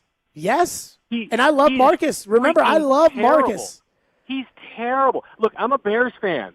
He's terrible. But you can't put a guy in there that doesn't know the plays. It's football, Jared. He'll be okay. And you know what else he is? He's on a reduced contract, down to about $3 million. All right? So you trade for him, and guess what? Now you got two guys on an expiring deal, and you get to see if either one of them can be the guy for next year. Okay? You double down on your chance on two quarterbacks who struggle with injury and struggle with confidence a little bit, because that's where you are. All right? Nick Foles has no chance to be the future of your football team. Zero chance. But you could see if Marcus Mariota, healthy and paired with Frank Reich, if that's a winning combination or not, when he only costs you $3 million and he's only on the hook for one season. If this were February 26th, then I would be open to the possibility of the Colts adding Mariota. It is August 6th, and he has never played that system. There's no way you can put him out there. That's you know what that's like saying? Well, I've never tried a Hart beer before, so I'm not going to try it. So I'm going to have this Budweiser, even though it's been sitting on the counter for the last 2.5 days and it has 3 flies buzzing around it. I know Budweiser, so I'm going to go drink that one instead. Do you remember when the San Francisco 49ers traded for Jimmy Garoppolo? Yes, I do. Okay, when the 49ers traded for Jimmy Garoppolo, he sat on the bench for a month while C.J. Beathard lost games because they needed Jimmy to learn the offense before they could put Jimmy out there, and then Jimmy went 6-0 or whatever. They were not a good team. They were not a contender. They had time to let him do it. Okay? Look, if they thought they were a Super Bowl team, guess what? He would have been out there. But they knew they stunk, so they could sit him. Everybody was stunned when he went 5-0 because they weren't any good. All right? No, but my point is the quarterback's got to sit to learn. He's got to learn, and I just then trade for him now. He has a month. Okay, then maybe you have a shot because they tried that with Brissett a couple of years ago, and Brissett's not any good. No. I'm not saying that because it worked with Brissett or didn't work with Brissett, it's not going to work. I'm just saying they tried that with Brissett, and they had mixed results. I mean, I bet they wish they had Brissett right now. He's not. Look, he's barely better than Jacob Eason. No, he's better than Jacob Eason. Sam Ehlinger might be the starting quarterback of the Indianapolis Colts. How does that make you feel? Crazy. Who's that wide receiver from the Broncos who started last year? Maybe they can trade for him. Now, that guy sucks. Corey Curtis, News 2, as always. Corey, appreciate you. Hey, you have a great weekend. Hey, by the way, News 2 next Friday night, the home of the opener, Titans and Falcons. And I'm sure that not only will you be on the sidelines sporting your Titans gear, but I'm sure News 2 will have a bunch of great coverage leading up to it and after it as well. You know what? We'll see. I'm not privy to these plans. We'll have the game. I know that. Do you know how you're getting there? I'm driving. How are you going to get to all the other ones? I'm flying to Tampa, and I'm driving to Nissan Stadium for the Bears game. Corey Curtis, as always. Appreciate you, Corey. All right. Thanks, Jared. Yep, Corey Curtis joining us on the program, as always. Well, no. I'm not trying to hitch a ride with Corey Curtis, although I wouldn't be completely against it. I'm not going. I'm not going to Atlanta. I'm going to Tampa for the practices. Mm-hmm. I'm not going to stay for the game.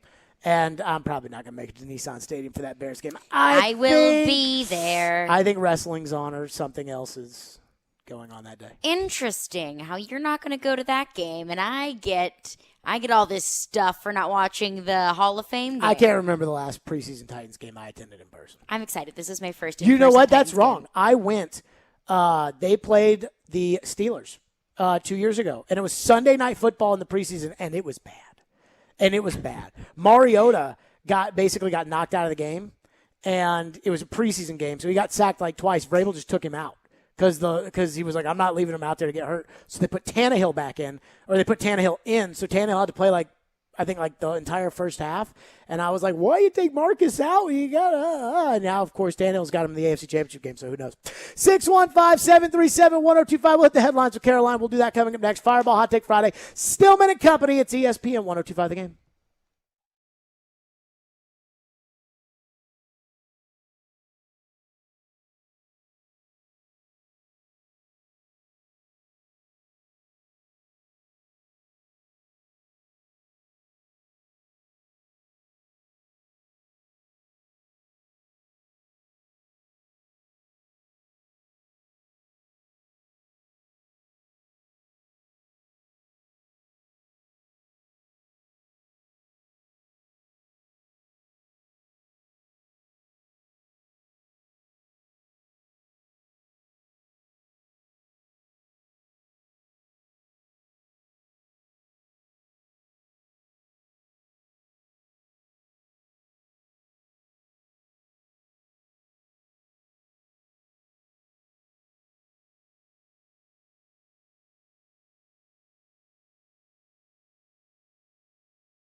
Stillman and Company. I just heard that TD clip right there where he talked about Tannehill being better than Kirk Cousins. I would agree. And after yesterday, I think Tannehill is smarter than Kirk Cousins and more educated on vaccine research than Kirk Cousins. Mm-hmm. I was surprised we didn't get a lot of people angry in the text line yesterday when I said that watching Tucker Carlson is not research for the vaccine. We had a couple texts in there, not Tucker Carlson related, but vaccine related. We had a few in there. They usually come in like wildfire. They're all the same. Yeah, if you say the V word, then they come in like crazy. Yeah, right. Time for headlines with Caroline.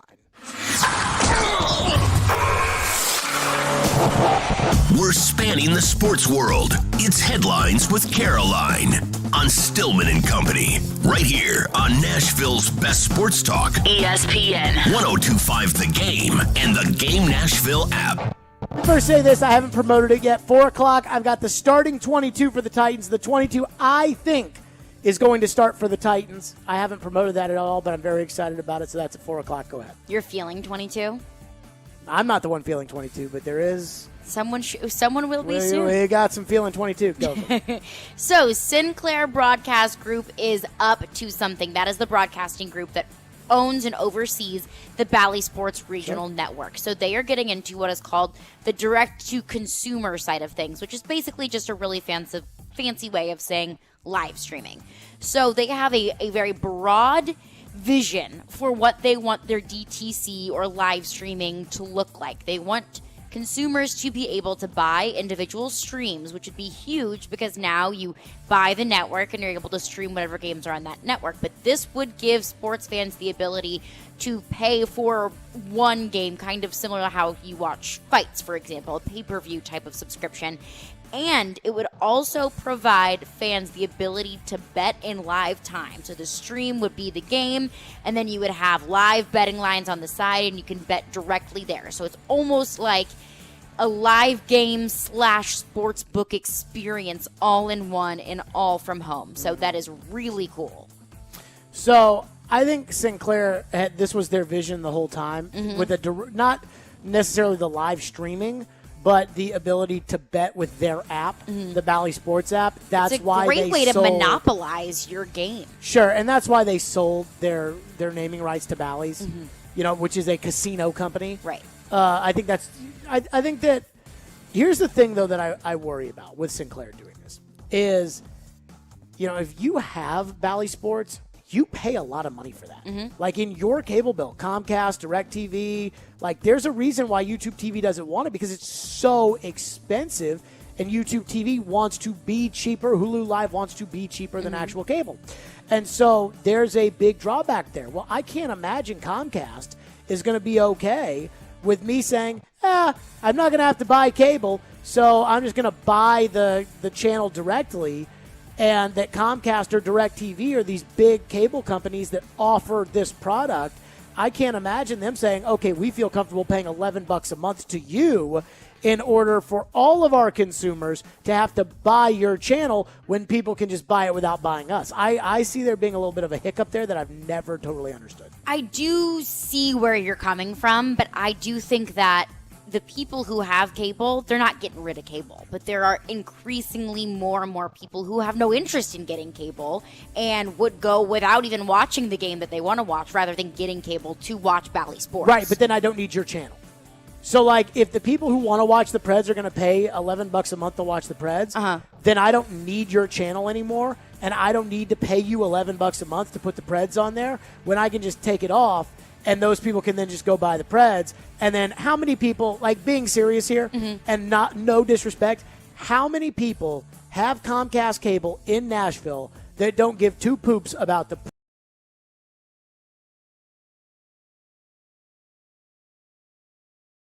I would be concerned about that if I was Bally Sports and Sinclair launching that app, but I'm sure they've thought that through.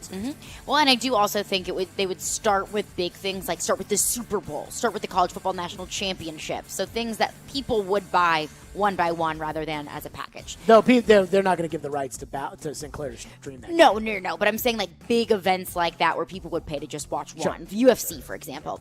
But so in another network's news, RG3 has signed a multi-year deal to join ESPN as a college football and NFL analyst. So he will call weekly ESPN and ABC college football games. He'll contribute to ESPN's coverage of college football and NFL coverage throughout the week as well. But that's not the interesting part to me. The most interesting part is what he said about it. He says ESPN has been great through this whole process and understanding that I still want to play.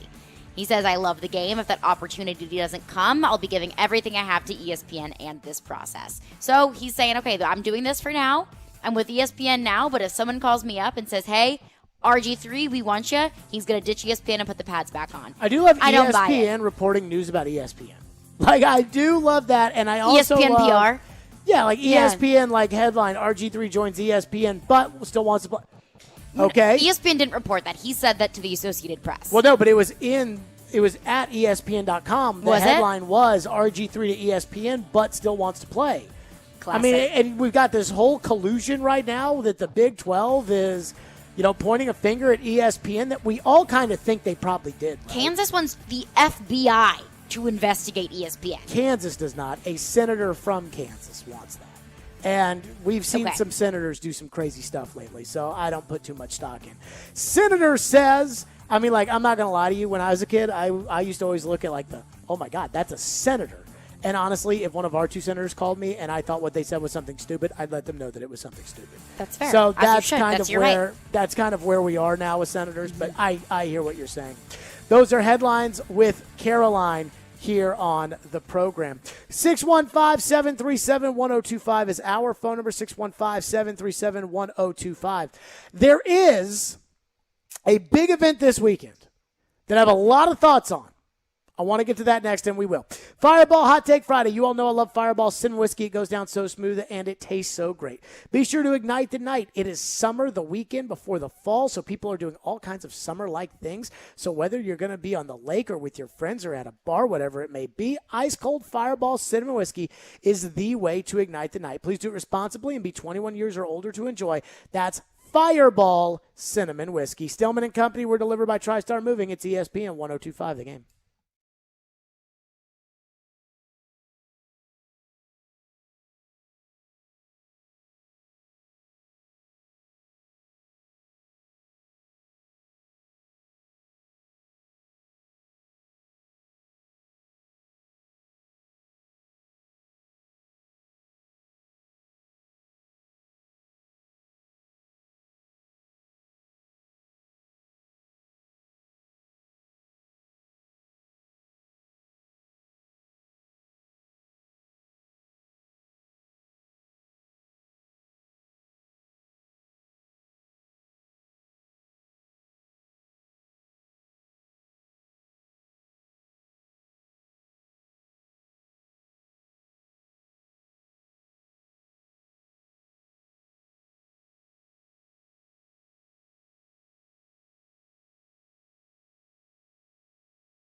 Stillman and Company, we got a lot of stuff going on in town. We have the Titans in practice. We have the Grand Prix this weekend, which is screwing up the roads for a lot of people, but hopefully it's all worth it. We'll see.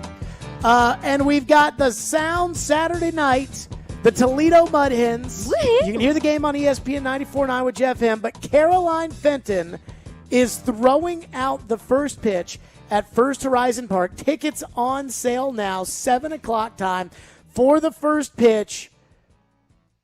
I'm going to give you some advice. Okay. And by advice, your expert pitching advice. let me tell you something. 2 first pitches at the Sounds, 2 strikes. Last time I threw one, the catcher came up to me the first time I threw it. Catcher came up to me and said, "Great throw, Poppy."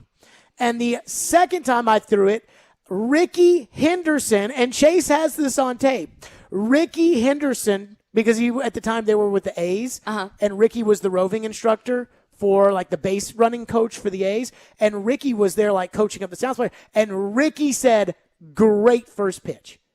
Wow. And then Ricky signed the ball because like they give you the ball back when you're done with it, and I'm like, "What am I to do with a baseball?" I'm like, "Hey Ricky, will you sign this?" So Ricky Henderson signed it, and a buddy of mine is like a die-hard Oakland A's fan, and I gave him the Ricky Henderson baseball. That's pretty cool. So enough about me. Here's the advice, and by I advice, appreciate your advice. I mean more like mandate. Do not bounce the ball. There is no excuse if you bounce that ball. So I'm just telling you right now, a couple years ago, I was getting ready to throw out the first pitch, and I was like, you're going to get nervous when you throw out the first pitch. I'm already kind of nervous. You're going to get nervous. You're making me nervous. And Floyd said to me, "Whatever you do, don't you bounce that bleeping ball." And I was like, okay, he's going to never let me hear the end of it if I bounce it. So there were a bunch of nuns that were sitting behind home plate, like, kind of up. And I said to myself, and obviously like there's a net there, Right. But I literally said, I was like, all right, we're either going to hit the net on the nuns or we're going to fire it right down the plate. But the last thing we're going to do is bounce the ball. So I chucked it and it ended up being a perfect strike. And that was then when I got the "Good job, Poppy." I'm sure the nuns appreciate that as well. My advice, amen. My advice is aim high. Give it everything you've got and aim high. But the mandate is do not bounce the ball. If you want to be a respected member of this show and you are representing this show at the Sounds game, do not bounce the ball. I don't care if you throw it into the dugout. Do not bounce the ball. I was actually practicing the other day, and I think when this all came to fruition a couple months ago, you told me that on the air and off the air, do not bounce the ball. So I've been practicing this week. I borrowed a ball, so thank you so much for offering it up. You can keep the ball. Thank you. You mean it? And I took that out of the plastic and gave it to you, right? That's so nice of you. Yeah. I appreciate it. But I've been practicing, and I heard that in my head over and over again is don't bounce the ball. So I was just lobbing it, absolutely lobbing it, bringing back my softball days. And it was none of them hit the ground, I do have to say. Now, remember so this, knock though. on wood. Are you standing in front of the mound or are you going to stand on the mound? I want to say on the mound, but I don't want to get ahead of myself there. Okay. Would you rather me stand on the mound and bounce the ball off the mound down the money? To me, not throwing from the mound is not an option. Okay, then I will throw from the mound. So if I will they throw from the because mound. every now and then you see like an old peepop that goes out there. It's like, please welcome the 71-year-old vice president of Jared Stillman Motors, Johnny Jackson. And he goes out there and he like an old peepop stands from the front and kind of and then all of a sudden like no. Baseball is 60 feet 6 inches. You stand on that rubber, and now this is where it gets a little tricky because some people throw down. And when you're going down off the mound, the trajectory of the ball, dirt. And you better not bounce the ball. I just don't want to 50-cent it. Well, you're not going to do that. But do not, if you do that, the worst. Do not even show up for work Monday or Tuesday. Do not bounce the ball. Ian, how do we feel about Caroline's ability to not bounce the ball? I'm feeling pretty good about it. Thank you, Ian. I'm nervous. What the heck? I'm You've nervous. never seen me throw a ball. I remember you threw it in my living room the other day. Well, I was scared of hitting your TV. It was either the TV, the window, or a lamp, or you. And so I was a little bit concerned about giving it everything that I got. Do not bounce the ball. I won't bounce the ball, I promise. I won't bounce the ball. I might get a deal signed this weekend. They may see my arm and say, hey, that girl, we like her. Do not bounce the ball. I promise I will not. Okay. What happens? You have my word. What happens if you do bounce the ball? Then I guess I'm not showing up to work on Monday or Tuesday. Oh, interesting. I would say don't bounce the ball. Well, if I bounce the ball, then I know that I'll never hear the end of it. So that's my motivation, is just to not hear it from you. Stillman & Company coming up next. Real important. I've got the 22 starters that I think are starting for the Titans. We'll do that next. Stillman & Company, Fireball Hot Take Friday. Good luck to Caroline. Get your tickets. Go Rooter on First Horizon Park. It's ESPN 102.5 The Game.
Stillman & Company, delivered by TriStar Moving. Fireball Hot Take Friday, ESPN 102.5 The Game. Caroline Fenton, there are rules when you cover practice about things you can say and things you can't say and things you can report on and things you can't report on. Yep. Like, for example, You can't talk about a coach yelling at a player. You can't say this coach yelled at this player. So I can't tell you what Mike Vrabel yelled at, when they were talking about certain things. But then once it gets discussed somewhere else, then I can talk about it. So when NFL Network apologized to Vrabel for Ian Rappaport talking to Taylor Lewan while he was supposed to be working hard on the bike, and Vrabel ripped his rear end, that's now public knowledge, so we talk about it. But you can't talk about who lines up where. So let me just state for the record that as I give away the starting 22, this is who I think is starting on defense for the Titans and offense week 1 against the Arizona Cardinals. This is all based upon what I've seen at practice, and this is not reporting what they have done at practice. So I just want to state that for the record. But I think without further ado, it's time for me to reveal what I believe the starting 22 against Arizona will be. And let's start on offense because, well, that's the most fun. I think the Titans, Taylor Lewan will start at left tackle. Roger Saffold left guard, no surprise there. Ben Jones at center. Nate Davis at right guard. And I am going to go with Ty Sambrailo as the Titans starting right guard. The other options are Kendall Lamb, David Quessenberry, or Dylan Radins. Let me start with this. I don't think Radins has any chance of being the starter at right tackle. I think Vrabel has basically gone out of his way to tell us that Radins has no shot at starting at right tackle. And Radins didn't play football last year at North Dakota State because of COVID. They played one game, and so maybe it's bringing him along slowly. Part of me wonders if they're going to have him pegged more as a guard. Trevor Maddich says that he sees Radins more as a guard. We've seen Radins at guard at training camp. He really has to improve. So he's out. So then there's Lamb and Quessenberry. I think they believe in Quessenberry more than Lamb, but Vrabel said everyone's going to get a shot. But I think Sambrailo, after the job he did in for Lewan last year, I think they think that he can start in the NFL. So I think that's the move they're going to go with is Ty Sambrailo as the starting right tackle. And remember, last week when Vrabel was asked about right tackle, he said, well, let's wait till Ty gets back and when Ty gets in there. So I'm going to go Sambrailo at right tackle. So that means Chandler Jones, if he plays, J.J. Watt against Lewan and Ty Sambrailo. Wide receivers, A.J. Brown, Julio Jones, and I still have Josh Reynolds in there. Now, Reynolds is a question mark for me because he got hurt. We don't know what it was. I think it's a shoulder. But he got hurt, and he's been on the elliptical at practice ever since. They won't tell you how long he's going to be out. They're not going to give you any idea. But he's not A.J. Brown or Julio Jones. So is his spot secure even though he's been hurt and not practicing? If it's not Reynolds in the slot, I think it's Chester Rogers who would get that nod. So that would be the first kind of surprise into the starting lineup would be Chester Rogers if Josh Reynolds doesn't go. But that's the route I think they would go to start with is Brown, Jones, Reynolds, or Chester Rogers. And I'd go Rogers over Marcus Johnson because Rodgers, I think, will be the punt return. Tight end, Anthony Ferguson, no surprise there. If they go to a 2 tight end set, Jeff Swaim has been hurt all of camp. They signed Luke Stocker, which is I don't believe is a good sign for Jeff Swaim, but I'm going to put Tommy Hudson in as tight end number 2. Hudson's long, he's lean, he's caught the ball some in camp. Tannehill hit him today, I believe, in the 2-minute drill. So even Tannehill, I asked him today about the tight ends and trust outside of Anthony Ferguson, and he brought up Tommy Hudson. So that is a name of a guy who keeps showing up in training camp. So I've got him penciled in as the tight end too. Running back, this is a real shocker. Shocker there. Derrick Henry will be the running back of the Titans. Though I said this when I went on with Chase in the midday show today. I think Darrington Evans is not only going to be the third down back, I think he's the backup running back. Like if, knock on wood, something were to happen to Henry or he were to be on a pitch count, they're not going to bring in Brian Hill to run the football. I think they would run the ball with Darrington Evans. So I think he's the backup running back, and I think he's the third down running back Ryan Tannehill is the starting quarterback. Logan Woodside's the backup. Don't read into them signing Matt Barkley, even though Vrabel said today it was to compete with Logan. It's not. I think they just need someone to get through these preseason games.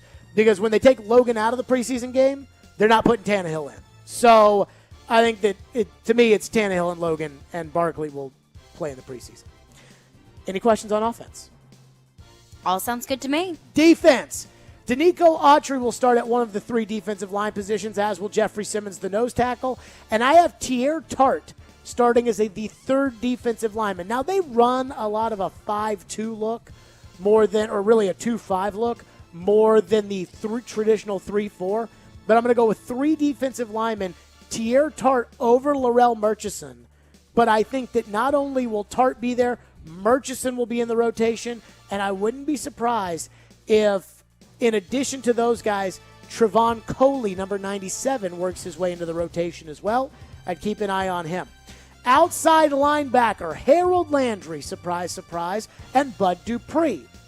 But I think there's a big key with these guys, which is this year, instead of carrying 3 outside linebackers to the game on a given Sunday, I think they're going to carry 4 or 5 with the idea that they could move Rashad Weaver from whether it's a hand-in-the-ground defensive line position or to an outside linebacker position.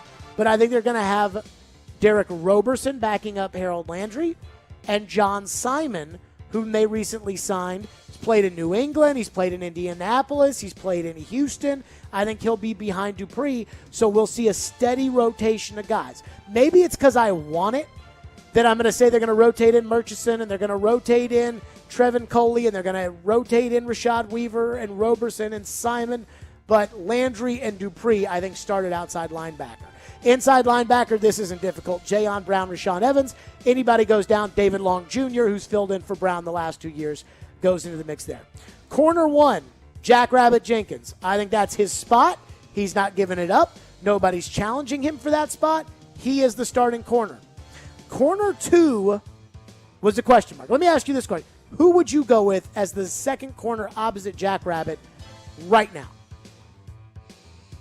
Christian Fulton. So I thought about it. I'm going to go Caleb Farley.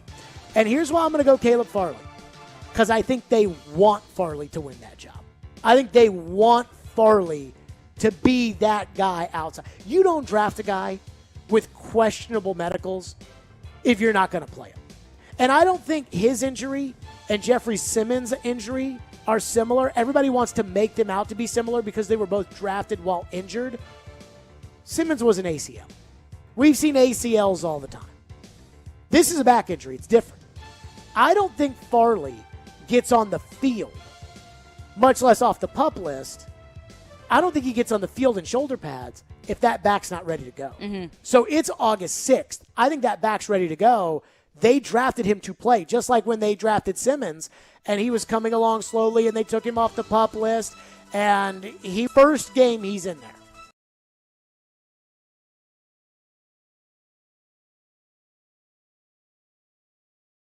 I think it's the physical tools. I don't think they're comparable. I think Fulton's going to be a fine defensive back, but he's kind of short, squatty legs. Mm-hmm. You know, he's got speed to him, but Farley is long and lean. And the way I would tell people, Farley looks to me like a taller version of Cortland Finnegan. And so I think Farley starts week 1 at the corner position. Kevin Byard and Amani Hooker are your starting safeties. That, I think, again, pretty straightforward. Let me say this about Hooker. I think there's a chance Hooker's going to have a breakout year. I mean, I think there is a chance, from what I've seen at training camp, that Hooker becomes that dude this year. Like, I am sold on Amani Hooker. And you've noticed, I haven't gotten caught up in the Ferkser hype, and I haven't gotten caught up in the Jeffrey Simmons hype, and I haven't gotten caught. Hooker, I think Hooker's fantastic. Now is where we get a little technical. Nickel corner. Chris Jackson. Last year, he started outside when the Titans had injury issues, and he's gotten better. He's healthy this year. He's gained weight. I think that there's going to be an interesting battle. If Farley is starting outside, the natural thing to do would be to move Christian Fulton inside, and I would put Fulton over Jackson. But because I think right now Fulton's an outside guy, Jackson starts as the nickel corner over Elijah Molden, but it could be a solid three-way battle between Fulton, Jackson, and Molden in order to win that nickel spot. And then I think whoever loses that ends up playing the Amani Hooker role from last year. When they go to a dime package, you would see, so let's say it's Fulton, right? So Titans are going to run 5 DBs on the field. You'll have Fulton, you'll have Farley, you'll have Jenkins, Hooker, Byard, and if you run a 6th out there, then I think it's Chris Jackson or Molden. And I think there's going to be a battle there. Right now, Jackson over Molden. Though I could see Molden overtaking Jackson. Molden's a little small, he's inexperienced, and right now I feel like Jackson is making more plays out there than Elijah Molden. Any thoughts on defense? I like it. I kind of think I've just made it pretty obvious. It's pretty clear, but with the Caleb Farley injury, I think that was such a big question mark, but you do make a good point that if he's out there in pads and practicing, then I'm sure that they feel good with him for week 1. Now, special teams. Kick returner. And I do wonder this question. How much do people care about kick returner nowadays? Because the kick returns are so whatever, but I think that Darrington Evans is going to be your kick returner. That I think is pretty simple. Take a knee. Chester Rogers I have as the punt returner over Cameron Batson. Now, Batson doesn't have a lot of experience returning punts in games, but I think they could put him back there. Batson, going into today, Rogers was clearly ahead of Batson, and it wasn't even close. Did you not sell on Chester Rogers returning punts when I asked you yesterday? No, I think I bought on Did that. you buy on that? Yeah, I mean, I think Chester Rogers is a punter. Yeah, right. But Batson made a case today for himself. I mean, Batson made some big catches, including one from Tannehill in the 2-minute drill that was a huge gain that put them into field goal range. But I'm still going Rogers over Batson. Plus, Chester Rogers has more experience as a punt returner than Cam Batson does in the NFL. Punter is Brett Kern. Kicker, I put not here yet. So I think I've gotten as good of a vantage point as anybody on the kickers they've had in camp so far. I don't think either guy is going to be the kicker for the Titans. I don't think they want to go to Gostkowski. I think everyone's going to bring up Gostkowski. So does that mean they'll go back and get Gostkowski? I don't think they want to go to Gostkowski. I think they would like to see a veteran get cut somewhere else, lose a kicking battle, and then sign that veteran to be their kicker. So we've always talked about the situation a couple of years ago where Cairo Santos beat out Ryan Suckup in Kansas City, and the Titans signed Ryan Suckup. That, I think, is what the Titans want to do. They'll take the best released kicker in the NFL. So those are your starters for the Titans. At least to me, right now, that's who's starting week 1. Did we see Zane Gonzalez out there yet today? No, Zane Gonzalez is not a member of the Titans. He worked out yesterday. Worked out? They tried him out, but he is not a member of the Titans. He cannot be out there on that practice field. Okay. Now, if they release Tucker McCann and they sign Zane Gonzalez, then he can be out there. But as of right now, they just worked him out, which is probably just to get him in the database so they know, okay, this is what he's capable of doing or what he's not doing. I think they want Ficken now to win the job, but I think they also know that it's probably not likely. I don't see either of the guys there winning that job. 615-737-1025 is our phone number. We'll get to your Titans reaction, 615-737-1025. And I wouldn't rule out Chris Jackson as a name that I just keep throwing out there because he's a guy I keep seeing pop up out here at training camp practices. 615-737-1025 is our phone number. Now, the Titans play a preseason game one day from today. But that will be the first opportunity the fans get to see this team. But how much will Vrabel give us an idea of what they're actually trying to do, especially as the lineup is concerned? We'll discuss next. Stillman and Company, it's ESPN 1025 The Game. We're streaming on the Game Nashville app live from the Whole Sonic Studio, powered by RumbleOn.com. Catch us on Twitter, on Periscope, YouTube, where the live stream is, which I screwed up in the last segment, by the way. That's Stillman and Company, delivered by TriStar Moving on ESPN 1025 The Game.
important is it to practice when you're trying to get the offense better, but certain guys aren't out here? I know each guy is on an individual plan, but how does the offense as a whole get better when so many key pieces are missing? I mean, there's going to be times during the season where we don't have guys, and we've been through that. So we got to get the next guy ready and continue to push through and see who takes advantage of their opportunities and who goes back out there and who works with whatever group. So, we'd like to have everybody, but the reality of that happening throughout the year is probably not likely. So we'll just coach the guys that show up and that can practice each day. There you go. That was Mike Vrabel today. No Derrick Henry, no Taylor Lewan, no Ty Sambrailo, no Julio Jones, no Nate Davis, no Roger Saffold, no Ben Jones. So that could, in theory, mean no starting offensive line.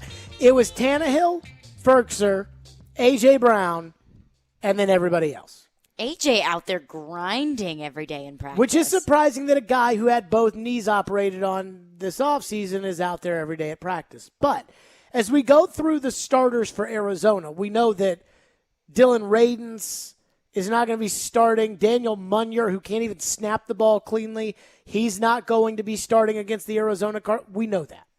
Bud Dupree, Caleb Farley, elevated up off the PUP list this week, off the, I guess in the case of Farley, the non-football injury list. They're available. How much do you think Vrabel's going to show in the preseason? Because I'm sitting here talking about, I think Sam Brylo's going to start at right tackle. I think guys like Simon and Roberson and Weaver are going to rotate in at outside linebacker. I think you're going to see Chris Jackson as the starting nickel. How much of that do you think Vrabel will show in the preseason?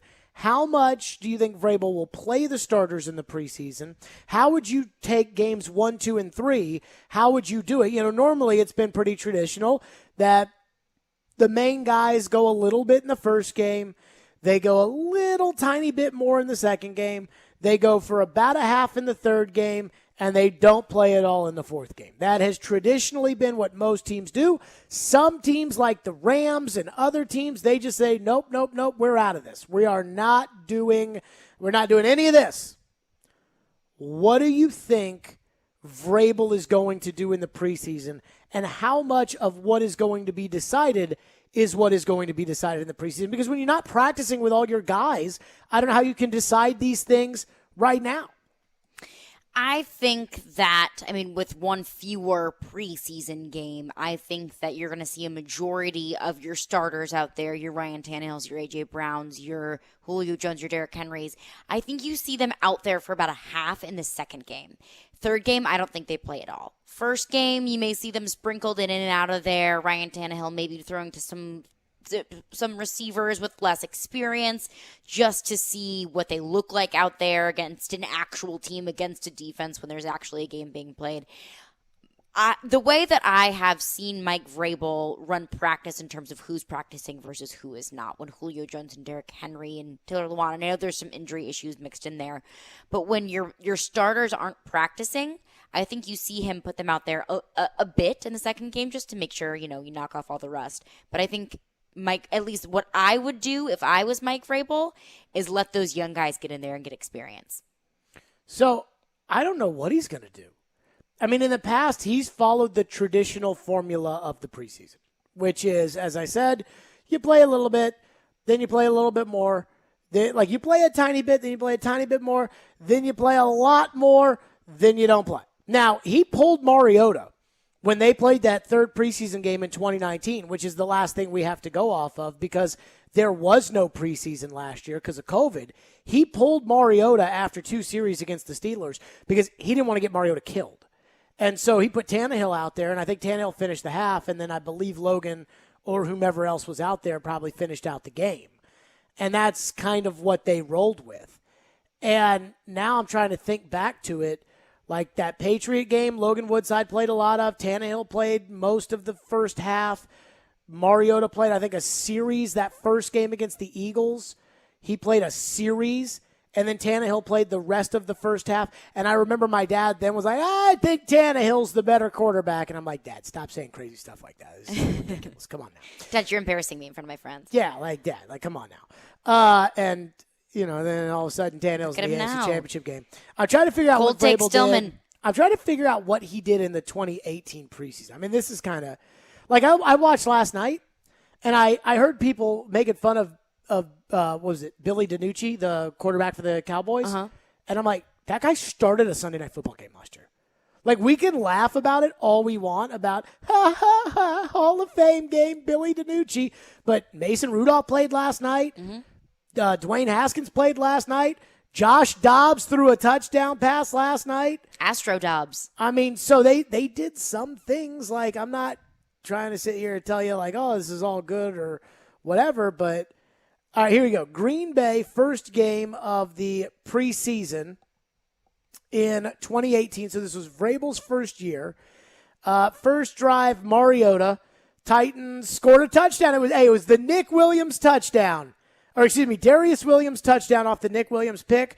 The second series, Blaine Gabbert fumbled. So one series for Mariota in that first preseason game. You think Tannehill goes in the first preseason game next Friday against Arizona or against Atlanta?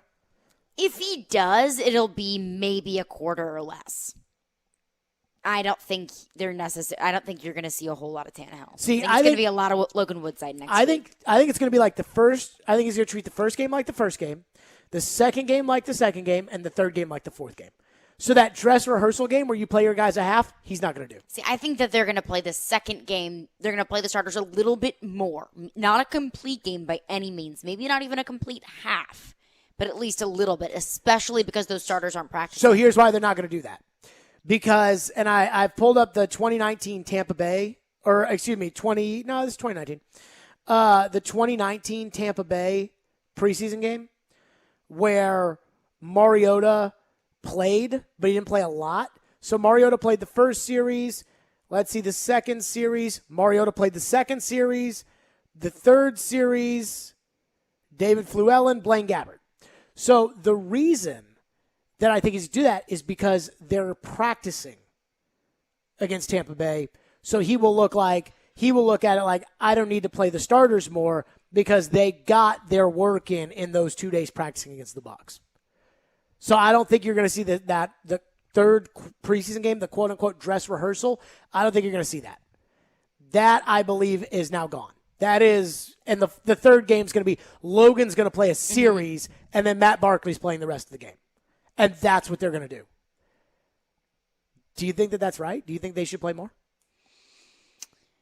Considering how many injuries this team went into the season with, and I'm not saying that's reason to proceed with exorbitant amounts of caution, but I do think that you have to be a little bit more conservative with your players, especially considering the amount of injuries you came into the season with. And I don't think that's necessarily wrong, but I also don't think that Mike Vrabel, and I think that the second game, if any of them, I think that second game is going to be treated like traditionally the third game.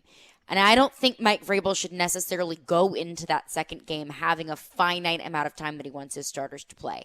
I think if it takes 3 quarters for them to knock the rust off and to get their legs underneath them, then it takes 3 quarters. If it takes a half, it takes a half. Yeah, but see, coaches don't think like that. Like, I know what you're saying. I know. The Titans had a third preseason game a couple of years ago against the Chicago Bears, and they freaking sucked. It was at Nissan Stadium. It was the middle of the day. They played the Chicago Bears, and it was embarrassing.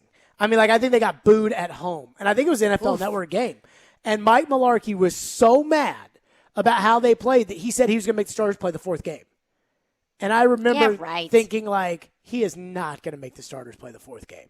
And then he did not have the starters play the fourth game. So, like, the idea of, well, if Vrabel doesn't like what he's seen, he's going to put them out there. No, he is not. I don't think any of them will play game 3. If he doesn't like what he sees, he's going to play them less. He's not going to play them more. He's going to play them less. Like he took Mariota out of that Pittsburgh game a couple of years ago when the line just didn't block for anybody. Like he took Mariota out. Mm-hmm. That's why I think you're going to see the preseason. I do wonder how much fans actually care about this. Like, how much, if you're a fan, do you care about how much the Titans play the guys in the preseason? Because, I mean, like, I've been a fan before, and while I would love to see Tannehill play an entire half in one of these preseason games and then be able to talk about it, I'm also, I get it. I don't think I need to see Tannehill play a half. I don't think so either. And to answer your question, I don't think fans care because it doesn't have any sort of implications. And I know that, you could argue the fact that they need this experience in the preseason in order to play better in the regular season. I hear that. I don't think fans care. I do wonder, though, because all I ever hear is fans cry about how much they hate preseason football. Yeah, I don't think that they care about who plays. So apparently there was 20 times more betting on last night's Hall of Fame game, on the digital apps, 20 times more betting on the Hall of Fame game than there was on the highest bet baseball game yesterday. That doesn't surprise me because football's way more popular. 20 times more for the Hall of Fame game? I mean, 20 I told you times that is a lot, on but average, I'm not really that shocked. On average, the Hall of Fame game gets about 4 million viewers, and LeBron versus Steph Curry in a playoff game last year, in an elimination playoff game, LeBron versus Steph Curry got 5. That should tell you that people are just starved for football, I think. I don't think it's so much starved as much as it is they just excited. like it more. And I bet they just crushed the Olympics. Have you had any interest in the Olympics? So there was a guy that I used to dive with when I was growing up. He is in the Olympics, so I've tried to keep up with him just because I have personal stock in it. I've been watching swimming and diving and gymnastics. God. What? 5.9 million viewers last night for the Hall of Fame game. That's insane. And this is in a society where the ratings have been going down for sports. That's insane. 5.9 million viewers for the Hall of Fame game last night. Wow. That's more than LeBron versus Steph Curry. And way more than an NBA Finals game this year. No. It wasn't NBA Finals. Wasn't that 11 million or 7 million or a game? Per game or total? Not total. No way total. No way total. Per game. So I want to say, dang. I'm trying to find what the NBA Finals ratings were, but 5.9 million viewers for the Hall of Fame game last night. Do you think that whoever is being inducted into the Hall of Fame can guide eyes to the Hall of Fame game? Nope. Why I think not? it has nothing to do with it. Because it's not about the Hall of Fame. I know they bring on but there's so much talk about the Hall of Fame going into it. I mean, especially, Peyton Manning, that's a name that as of late everyone knows. He's a young guy.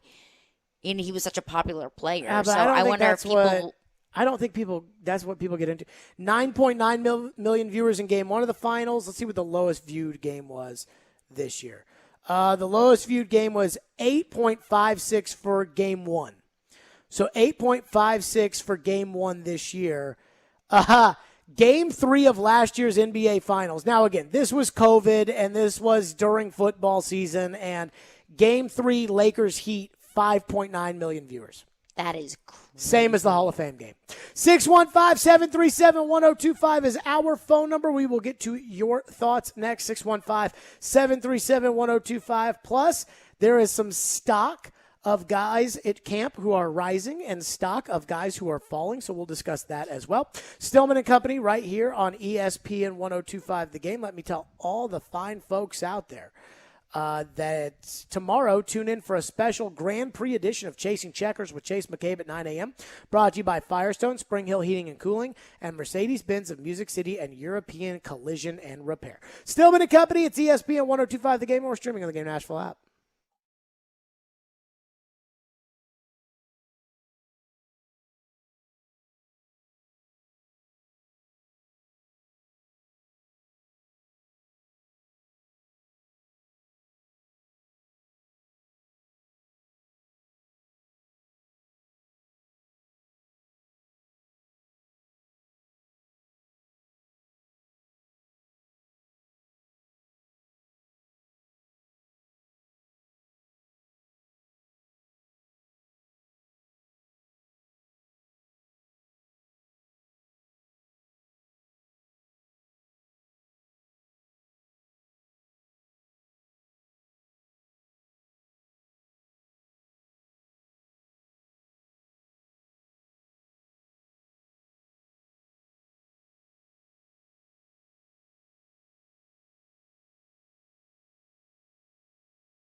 Dobbs sets up, throws past there, touchdown.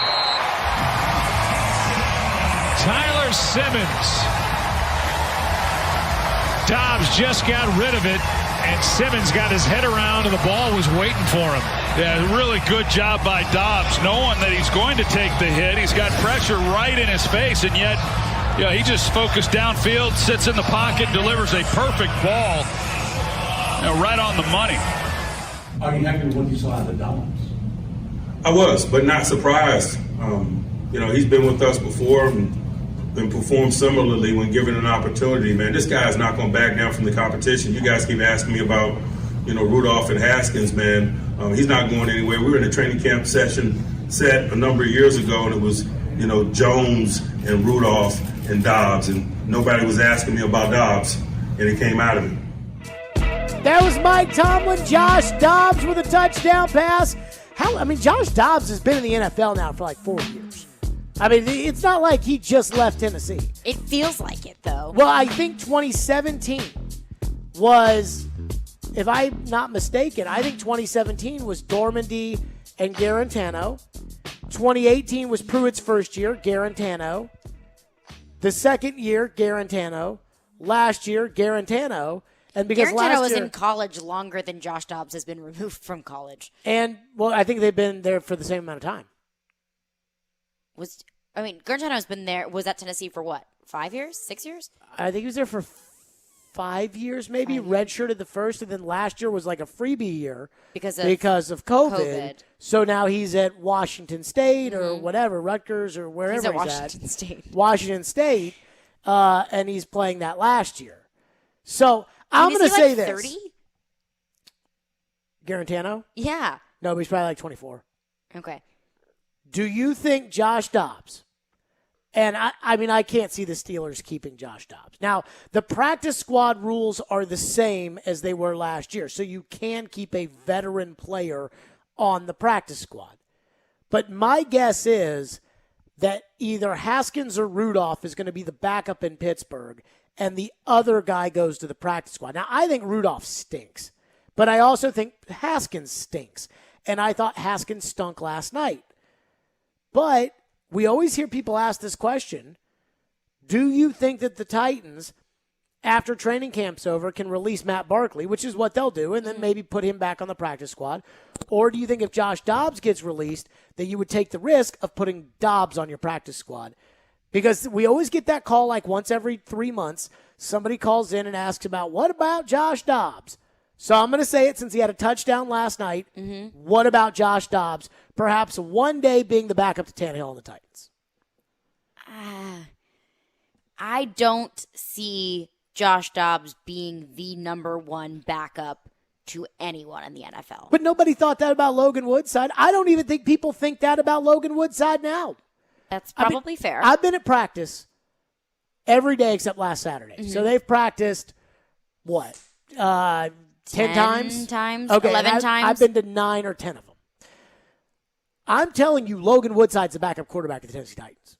And I knew that after the second practice you asked me, do you think the Titans have made up their mind on Kaiser and Woods? And I said, yes. I think they made up their mind. Woodside's the backup. And I didn't talk to the assistant coaches today, but TD told me that that's pretty much what Pat O'Hara, the quarterback coach, said when they asked about, or I think it was Gentry Estes maybe that told me that. They asked Pat O'Hara, what do you guys see in Logan? And it was basically we trust him. And I've told you, I think Vrabel trusts Logan Woodside. So if something were to happen at Tannehill and you were to be playing a Sunday upcoming against the San Francisco 49ers on that Thursday night and Woodside's going in at quarterback, we'd all be panicking thinking, oh, dear God, not Logan Woodside. And I'm telling you, I think Vrabel's no, I think Logan can get the job done. No, I don't think he thinks that he can do it as well as Tannehill. But I think he thinks Logan can get the wood done. Logan can get the wood side. Logan can get the job done. But so I'm just saying, you bring Dobbs in, you put him in the practice squad for a year like you did Kaiser. Then next year you let him and Logan battle it out for the backup spot. I don't think it would hurt the Titans. Adam Coleman, who covers the NFL for The Athletic, says that Mason Rudolph looks like the favorite to be the number 2 spot, and then I would have to think that Dwayne Haskins would be underneath him. But I mean, I'm not gonna say it would hurt the Titans at all. I don't think that I don't think that you're going to see Josh Dobbs play as a starter or play as a quarterback in a Tennessee Titans uniform anytime soon, barring any unforeseen circumstances. But if the Titans do decide to pick him up, put him on the practice squad, just hold him there and develop him a little bit. I mean, I don't think it's the craziest idea in the world. I just would not put my money on it happening. So the one thing I will say, and we talked about this off air before the show, which is I do appreciate what Josh Dobbs did at UT.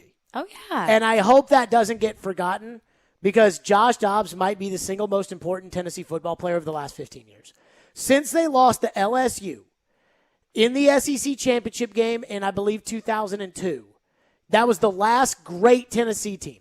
Albert Hainsworth, John Henderson, Kelly Washington, Dante Stallworth, one of the Clausen brothers, I think, was at quarterback. They beat LSU in the SEC championship game. They go to play Miami in the national title game.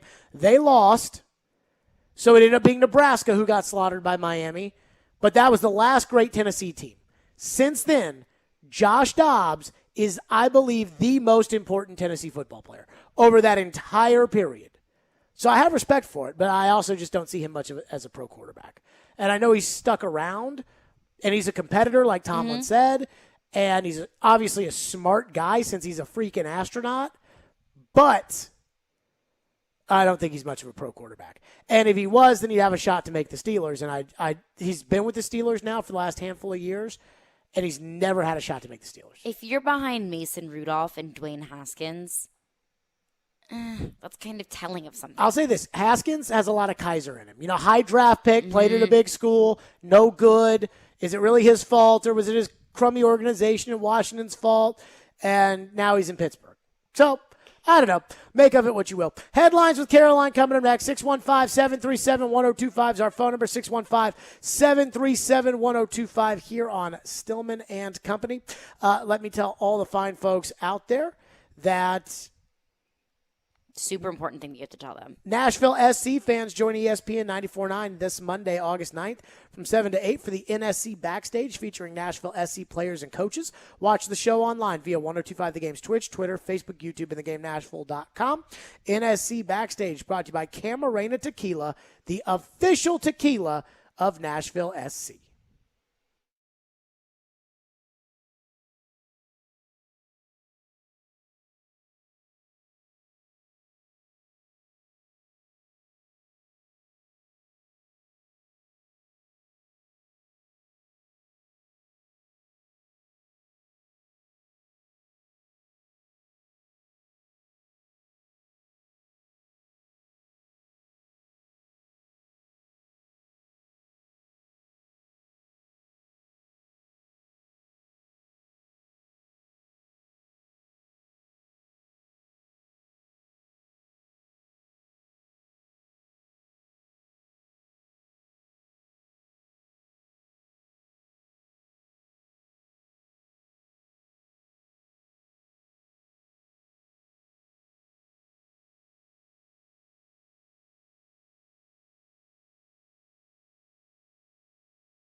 Stillman and Company Grand Prix is in town. Caroline Fenton's throwing out the first pitch tomorrow night at the Nashville Sounds game. So a lot to get into because it's Headlines with Caroline. We're spanning the sports world. It's Headlines with Caroline on Stillman and Company, right here on Nashville's best sports talk, ESPN 102.5 The Game and the Game Nashville app. Oh, whoops, my bad. First and foremost, happy ESPN the Ocho Day to you and to all of our listeners. I watched a little bit of juggling dodgeball last night. So, thrilling athletic competitions on ESPN today. I'm a no fun guy. I don't get into it. You are I think no it's all fun. I think it's all bullcrap. You like, are no I don't fun. care. I could not give one poop about that. It's what got me through the early stages of COVID last year. They just played like slippery stairs and pizza dough throwing and sign twirling. I tried that. I tried sign twirling one time. Incredibly difficult. So, I mean, props to all the people who can do it. But Isn't that like an inside joke off of a movie that, like... Yeah, the movie Dodgeball, they put the dodgeball competition on ESPN the Ocho, and ESPN just like adopted it as a fun thing to do. But apparently you hate fun things and good things. I just look at that as like, get back to work. You know what I mean? All right, well then I will get back to sports. I don't mean like you get back to... I mean like the ESPN. Get back to work. Like, Shut up and play, get ESPN. back to Shut work. up and play. Just get back to work. Okay, so I have some women's updates from the Olympics. First and foremost, the U.S. women's basketball team is that much closer to winning their 7th consecutive gold medal. They beat Serbia today 79-59, so they will compete for that gold medal on Saturday night against Japan. I believe that game is on at 9:30 Central Time. Also, Allison Felix became the most decorated woman in the history of Olympic track when she won her 10th Olympic gold medal in the 400 meter today. She won a bronze medal. So she matches Carl Lewis, who also won 10 medals and was alone as the most decorated U.S. track Olympian of all time. So he's the most decorated man. She's the most decorated woman. And Paavo Nurmi of Finland is the all-time record holder with Olympic medals in track with 12 from the 1920s. You think if we played with 4 and the other countries got to play with 5, we'd lose a game in women's basketball? If we played with 4 and they played with 5, I think we'd still win. I do too. Like, because we have Breanna Stewart and they don't. And Breanna Stewart, Sue Bird, Diana Taurasi. Well, like, Sue's my girl, but she's kind of old. Okay, but she's still a dog. Like, she's kind of old. Like, you do lunges with someone in khakis once, and all of a sudden she's a girl. No, let me tell you something about that story. So that story was about me and Megan Rapinoe, because Megan Rapinoe was at that bar hanging out with me and Sue Bird. Dude, Sue Bird, I love Sue Bird. Like, let me just say this about Sue Bird. Well, you just called her old. Well, yeah, she's old for basketball. She knows that. Sue Bird is like, and I know what this is going to sound like. I know what I'm about to say is going to sound like on the air to people is like, oh, here's Jared like just bragging about how he's hanging out with Sue Bird one time. Let me just say this. Sue Bird, every single person that I know in women's basketball that's close with Sue, and I'm just going to like venture to guess that's a lot of people. Yeah. Like, they love her, and I love her. Like, I love Sue Bird. And so, like, she's, like, kind of political. And so you may be one of these people that just doesn't like anybody who says anything political in sports, and you can like whatever you want. I'm just telling you that Sue Bird is freaking cool, and I just want that out. What's next? Also, we saw speaking of Sue Bird and Megan Rapinoe, we saw the U.S. women's national team claim the bronze medal in soccer the other day. They lost. Unacceptable. They lost to Canada, which in the semifinal, which knocked them out of the possibility of winning the gold. But Canada just clinched the gold medal when they defeated Sweden in PKs, defeated them 3-2. This is Canada's first ever gold medal in women's soccer. Does that make us feel a little bit better that the U.S. got beat by Canada and then Canada wins the gold medal? Because I feel like there's a little silver lining in there. I don't want to talk about it. I'm sorry. I know that's I don't want to. We shouldn't lose at women's soccer. That's our thing. We if shouldn't nothing lose at women's else, soccer? that's our thing. First of all, women's basketball is better than women's soccer. We're doing 7 gold medals in a row in women's basketball. That's insane. Like, and I told you, we play with 4, they play with 5. I still think we win in basketball. I still think so too. What's next? So, a little bit of NFL news. Veteran offensive lineman Zach Fulton has announced that he will retire from the NFL. Why is that important? Because he is the third New York Giant to retire in the past 4 days. Joe Looney, Todd Davis, lineman, linebacker, respectively, also retired this week. Tight end Kevin Benjamin said he was done with football after being released from the Giants. Well, he got week. too fat. Well, yeah, he came to practice overweight. He was like 18 pounds overweight. Yeah, Joe Judge was like, we needed you. I think it was at 250. You're at 265. Get out of here. Now, let me say this, though. What did I tell you like 3 days ago? I think Joe Judge is in the running to be the first NFL coach fired this year. And this is an example. That's fair. Like I think I saw, I think Pat McAfee said today that basically what it is these guys are old. And they're not going to do freaking push-ups in their pads. Yeah, I mean, they're running wind sprints and push-ups, like up-downs. Like, what is this? So are the Giants doing up-downs? I know the Lions are doing up-downs. The Lions are as well, but they're running all of these sprints. There's got to be something going on. I mean, 3 players in 4 days that are like, I'm out of it. I'd rather not play this sport anymore than play for you. Yeah, Joe Judge, I think, is very firmly. I mean, it's so funny because, like, the Patriots won the Super Bowl with the year that they came back against the Falcons, with Josh McDaniels as the offensive coordinator. Bill Belichick's head coach. Josh McDaniels is offensive coordinator. He flamed out as head coach at Denver because he tried to be too Johnny Tough guy. Matt Patricia is defensive coordinator. He flamed out in Detroit because he was too my way or the highway.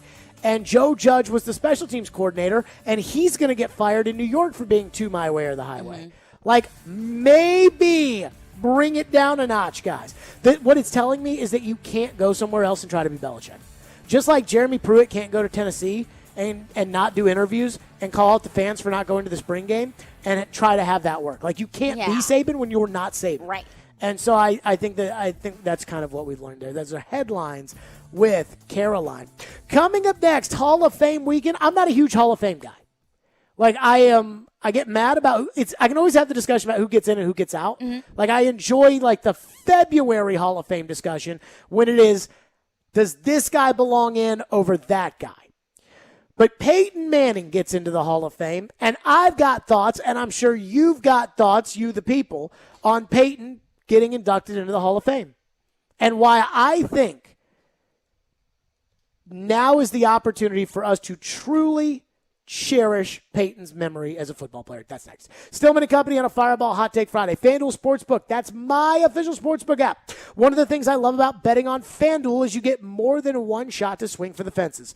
Right now, new users can get up to $25 back in site credit each day. Just place a minimum 5-leg baseball parlay, and if it falls one leg short, you get up to $25 back with Parlay Insurance. There is a reason why FanDuel is America's #1 sportsbook app and why it's my #1 sportsbook app. The app is simple to use, and they've got great odds on different betting markets, unique fun bet types like same-game parlays and always-on promotions to let you get more action out of every game day. When you win, FanDuel will pay you your winnings in as little as 24 hours. In addition to the Parlay Insurance, if you haven't tried FanDuel Sportsbook, new users can get your first bet risk-free. That's right. New users can get up to $1,000 back in site credit if your first bet doesn't win. Download the FanDuel Sportsbook app and use the promo code JGM. That's FanDuel Sportsbook, promo code JGM. 21 and older and present in Tennessee. First online real money wager only for risk-free bet. Refund issued as non-withdrawable site credit that expires in 7 days. Max refund $25 per game. Restrictions apply. See sportsbook.fanduel.com for details. Gambling problem? Call Tennessee Redline 1-800-889-9789.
Stillman and Company, delivered by TriStar Moving, ESPN 102.5 The Game, Fireball Hot Take Friday, Hall of Fame weekend in the NFL.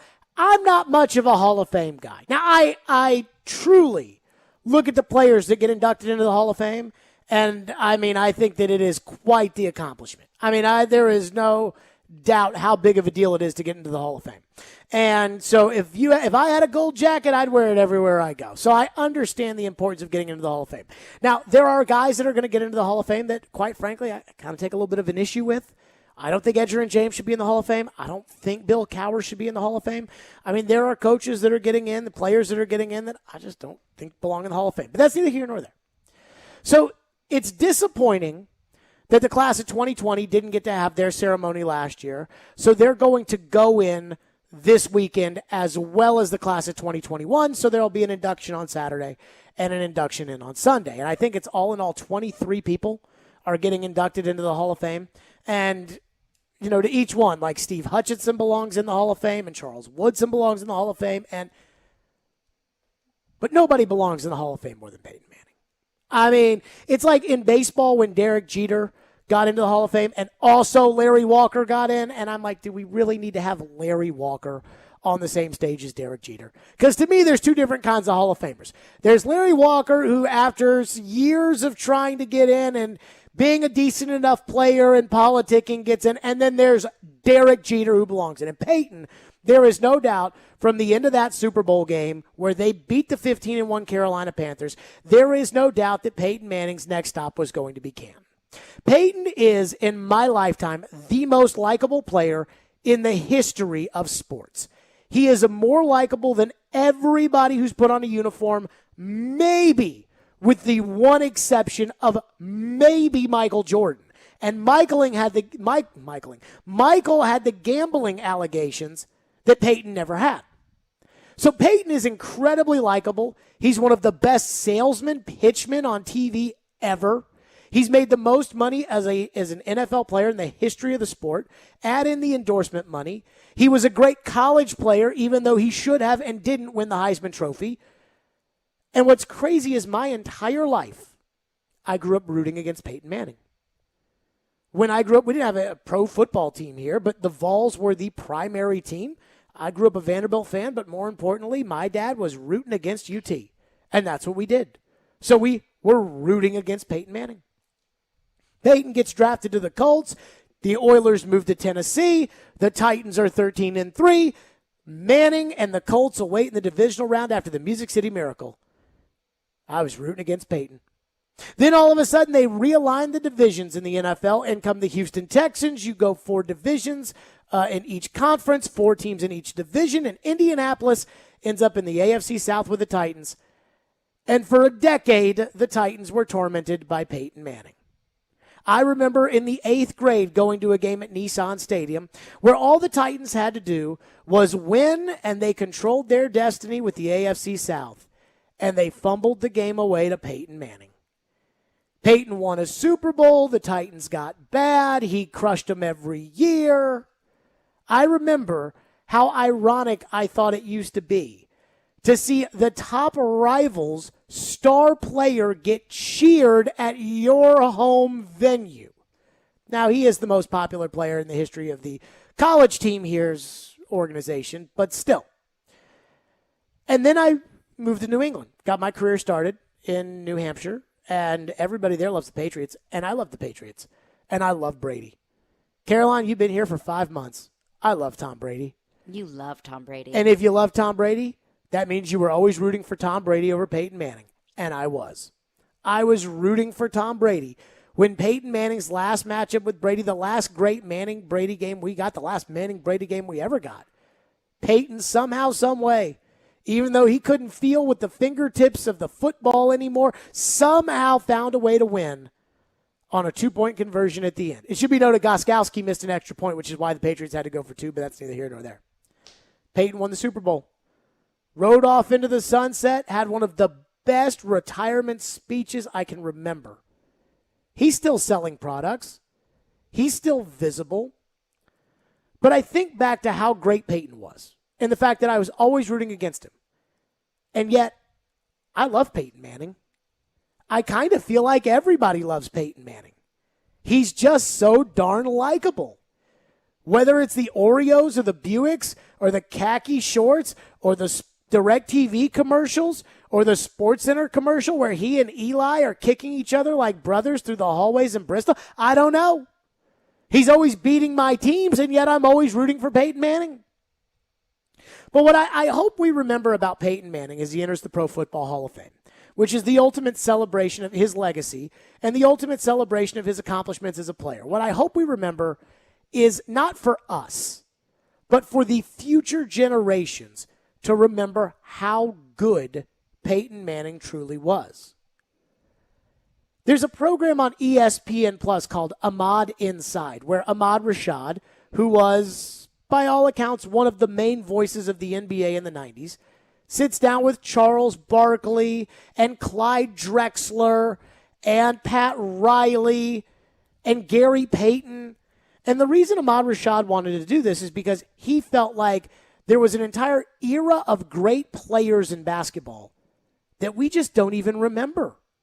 Reggie Miller and the Pacers. Karl Malone, John Stockton and the Utah Jazz. We don't remember them anymore. Because when you think of the 90s and you think of the NBA, you think of Michael Jordan. And that's all anybody wants to talk about. And I worry 20 years from now, all anybody will think when it comes to this era of football is Tom Brady. And I understand that. But that doesn't diminish how great Peyton Manning was. When you talk about the greatest quarterback of all time, I think it's Brady. I don't even think it's close. But I know this. If there wasn't a Brady, we'd be having that discussion for Manning. How many more Super Bowls does Peyton Manning win if it's not for Tom Brady? 3? 4? So let's think about this and his legacy. And I think about it like this. Peyton Manning was drafted by the Indianapolis Colts. They were the worst team in the NFL. Since he got there, the general manager who drafted him is now in the Hall of Fame, Bill Polian. The head coach, who was his head coach primarily most of the time he was in Indianapolis, Tony Dungy, is now in the Hall of Fame. His number one wide receiver, Marvin Harrison, is in the Hall of Fame. His running back, Edgerrin James, is in the Hall of Fame. And his number 2 wide receiver, Reggie Wayne, is also going to end up in the Hall of Fame. When he went to Denver, they were an 8-8 level team with Tim Tebow at quarterback and immediately, overnight, made them a Super Bowl contender. He got to a Super Bowl with John Fox as a coach, and he won one with Gary Kubiak. When we think of the greatest coaches of all time, we'll never consider those two. Peyton Manning was incredible. Everything he touched turned into gold. And I'm telling you this, and you know it, because you lived it, because you remember those statistical anomaly seasons that now would probably be something you'd see out of Ryan Fitzpatrick, but the game was different back then. I remember when Peyton threw 50 touchdowns in a season. It was like, Peyton got the record. Peyton Manning was the best quarterback. He was a tactician. He was he was the guy that would outwork you. He'd get up to the line, and he'd call out every player before every play. Peyton Manning was fantastic. And I say this knowing the audience listening right now knows that. That you remember. You were a Titan fan just like I was.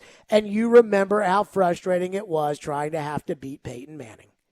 When I was a freshman in college, I came down for a Monday night football game. The Titans, I believe at the time, were 8-0 or 9-0 or something like that. And it was a Monday night showdown against the Indianapolis Colts. And when the Titans beat the Colts on that Monday night, that's when you knew that team was for real.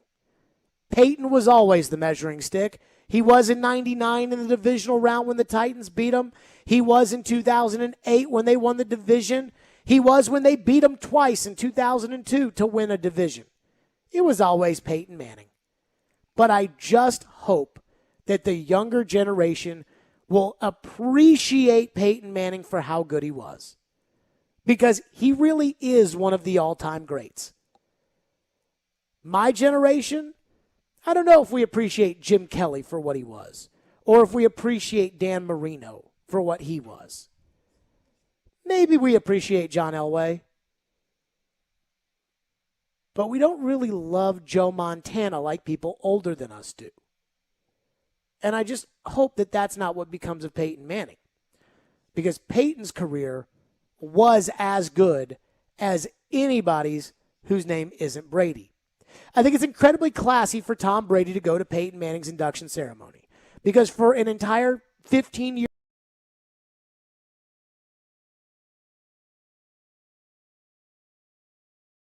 it was so classy.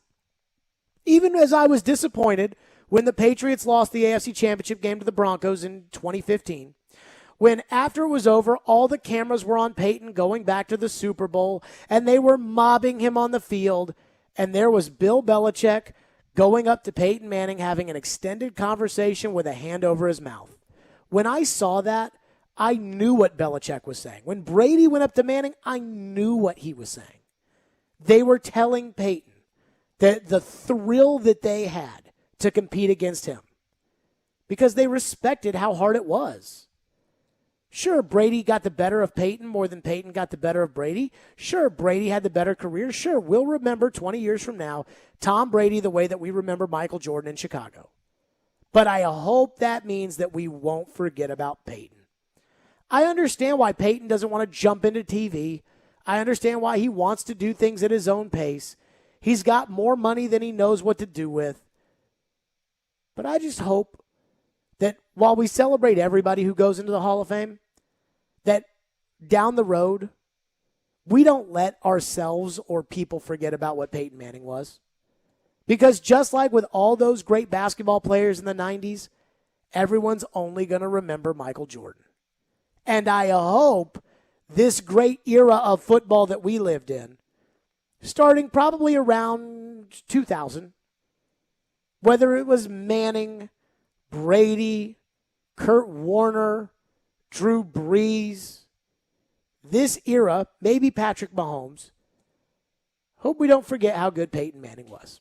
615-737-1025 is the phone number. I am looking forward to the speech. I think Peyton was told, 6 minutes? 8 minutes?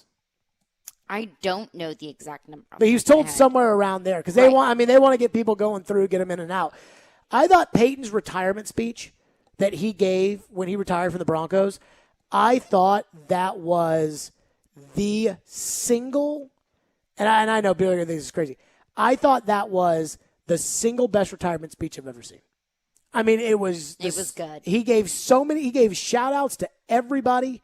I mean, this is the thing I can't get over with Peyton. And you can say maybe similar things about Brady, but for Peyton Manning, he made guys great players that weren't great players. Like Gronk is a great player. Brady didn't make Gronk a great player. Like maybe Julian Edelman and Wes Welker, and maybe to a lesser extent Deion Branch, Brady made great players. But that's it. Peyton Manning made Demaryius Thomas a great player. He made Eric Decker a great player. He made Ben Utek, Dallas Clark, Jacob Tamme, Marvin Harrison, Reggie Wayne. I mean, he made everybody great. He made his running at Dominic Rhodes and Joseph Adai. He made them great players. I hope we remember that about Peyton. And his defenses, even with Dungy as the coach, they were trash. I mean, if Bob Sanders wasn't on that defense in 2006, it would have been as bad as the Titans last year. 615-737-1025 is our phone number. You got a thought on Peyton? Get it in there, 615-737-1025. It is Fireball Hot Take Friday. Speaking of Peyton and his induction into the Hall of Fame, I have a Fireball Hot Take on Peyton, and it involves something that everybody keeps talking about. Everybody keeps trying to figure out. I feel very strongly about this. It has to do with Peyton. We'll get to it next. 615-737-1025. We're live from the wholesaling studio, powered by RumbleOn.com. Fireball Hot Take Friday. Hey, my friends at Hiller Plumbing, Heating, Cooling, and Electrical. Pretty sure they're proud supporters because they're proud supporters of the Vols. And we know he's a Vol. It's grilling and chilling season, and Hiller is celebrating all month long with special deals for their customers. Get your free grilling must-haves when you make your home improvements, like a free Yeti Tundra cooler with the purchase of a new tankless water heater, free Traegerwood pellet grill with the purchase of a new whole home generator, free Traegerwood pellet grill with the purchase of select new HVAC systems. Their work is backed by the Happy You'll Be or the Service is Free guarantee.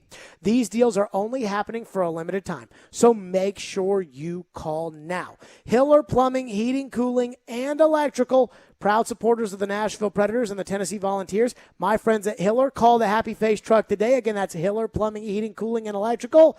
Call the Happy Face truck today.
It's been a difficult time, but I know what Tennessee is capable of being. It's what it was when I was in school there, and I've been a devout supporter and always will be, and look forward to hopefully getting it back to where it was back when I was in school. It was a great place.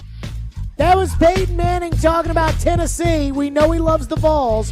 Every time they hire a coach, Peyton gets a microphone in front of his face and talks about, hey, I think this is great for Tennessee, and he's got to be a perfect politician. And I feel bad for Peyton because he can never tell you what he feels about Tennessee. But it is Fireball Hot Take Friday, and Peyton is getting inducted into the Pro Football Hall of Fame this weekend, and I have a Peyton take. And it is this. Every time Vol fans get worked up about wanting to be back, they always talk about the coach, right? It's always about we got to get the right coach and we got to get Nick Saban. We got to get Kirby Smart. We got to get in the recruits. We got to sell the Power T. And I thought about something. Is that what they need? They need the right coach. They need the right recruits. They need the power T. They need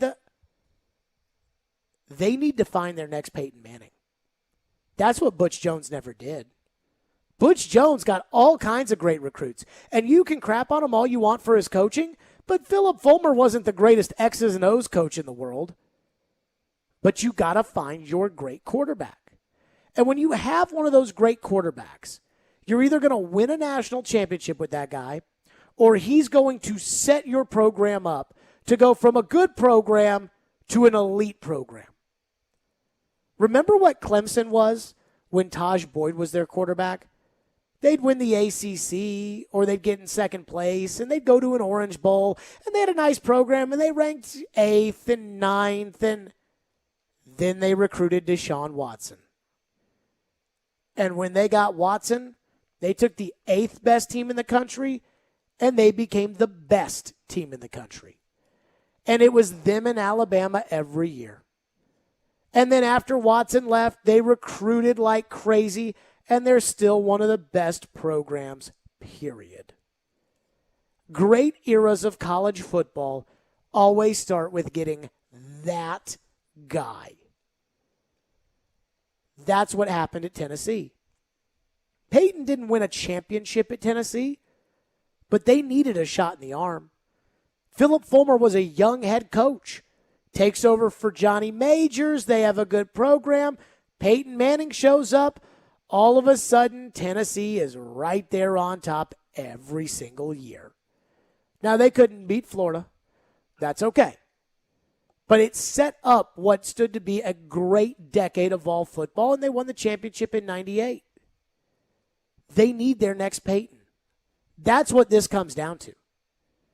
Notre Dame needs that guy.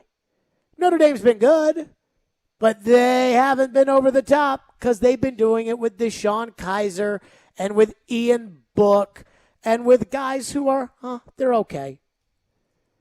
You need the great one. Remember how bad Stanford was as a college football program? Year in and year out, they were terrible. Then they got Andrew Luck. And all of a sudden, Stanford reset their program. I was in college at Louisville, and I remember the welcome back dinner they had for student athletes and coaches and equipment staff and support staff. And they had a welcome back dinner to start the school year my senior year, and we were not very good. Steve Crackthorpe was the coach. They were awful, didn't make a bowl game for my first 2 years. 6-6 made a bowl game. The Beef O'Brady's Bowl is what they made. And it was played at the Tampa Bay Rays Stadium when I was a junior. And I remember that there was a highly touted freshman quarterback that was sitting down at my table by the name of Teddy Bridgewater. And all of a sudden, they were in the Sugar Bowl. You need that guy. That's why, I was thinking about it today. Because every Tennessee fan is going to watch with pride on Sunday when Peyton Manning gets inducted into the Pro Football Hall of Fame, and they will cry tears of joy as they think about what Tennessee once was and what will it take for Tennessee to get back. And I don't know who this guy is. Because every year there's about 4 kids that are the number 1 kid in the class. And so I don't know what it is. I don't know who it is. But they need their next Peyton. And you're going to say, well, but Jared, there's not another Peyton Manning out there for you to go get. That's why it's hard. That's why it's hard to get you back as an organization, to get that quarterback. The Miami Hurricanes were the hottest thing in college football. Larry Coker ran it into the ground. They got caught cheating. They got the sanctions.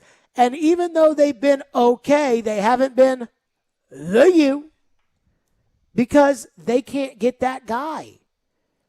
You got to get that guy. Caroline, your program at LSU, you guys were okay, but it wasn't, you win a national title in 2007, and then, it's all right here and there. Go back in 12, lose. Get some guys, and Joe Burrow shows up. Very unsuspectingly, because I do remember, and I'll cold take myself, At the very beginning of the 2019 season, I said Joe Burrow is not the guy. And I will sit here patiently and wait until we do find that guy, but Joe Burrow is not the guy. And at this point, I was so defeated with LSU quarterbacks because LSU had such great defenses, such great wide receivers. And they would just always put guys terrible out like quarterbacks. Ryan Perrilloux that you'd be like, oh, okay, let's see if this can be that. But they couldn't. They didn't have the guy. It never clicked. They got all the it guy. takes is that guy. And it's so much easier said than done. So you either win a national title with a guy or he sets your program up for the next 20 years. Peyton set the program up for 20 years. He didn't win the title, but he set the program up. Deshaun Watson did both. Jameis Winston won the title at Florida State, but he was that guy. Joe Burrow won the title at LSU. He was that guy. So Josh Heupel, that's the job. You got to find the next Peyton. And they come around.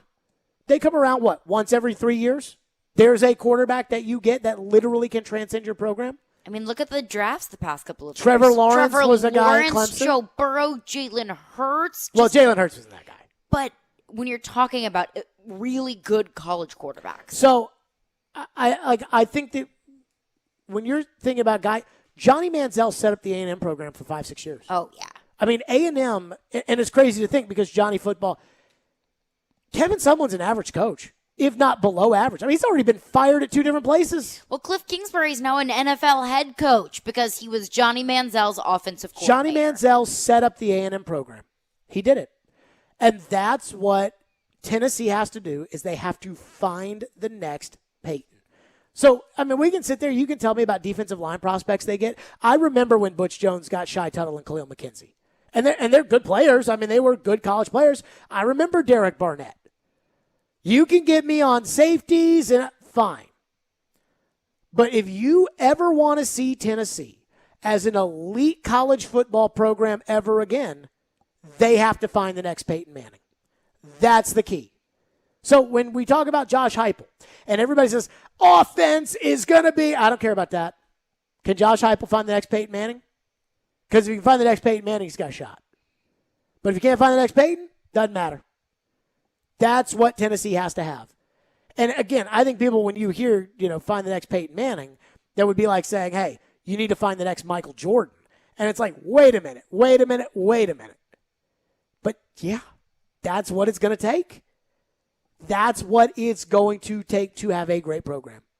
If you want the Vols to be great again, think about who the next Peyton can be. Or you have Nick Saban. But even then, I don't think that that's what's going to set Tennessee over the top. Even if they got a great coach, if you made Dabo Swinney the head coach at Tennessee, I'm not convinced they'd win at the level Clemson has. Even though he'd recruit and he'd get some players. He can recruit and he can bring in those players. But would he get his Deshaun Watson? Would he get, again, Deshaun Watson? Clemson, and I remember this pretty well because Louisville went into the ACC right when Deshaun Watson got there. And Clemson was a good program, but it wasn't Clemson.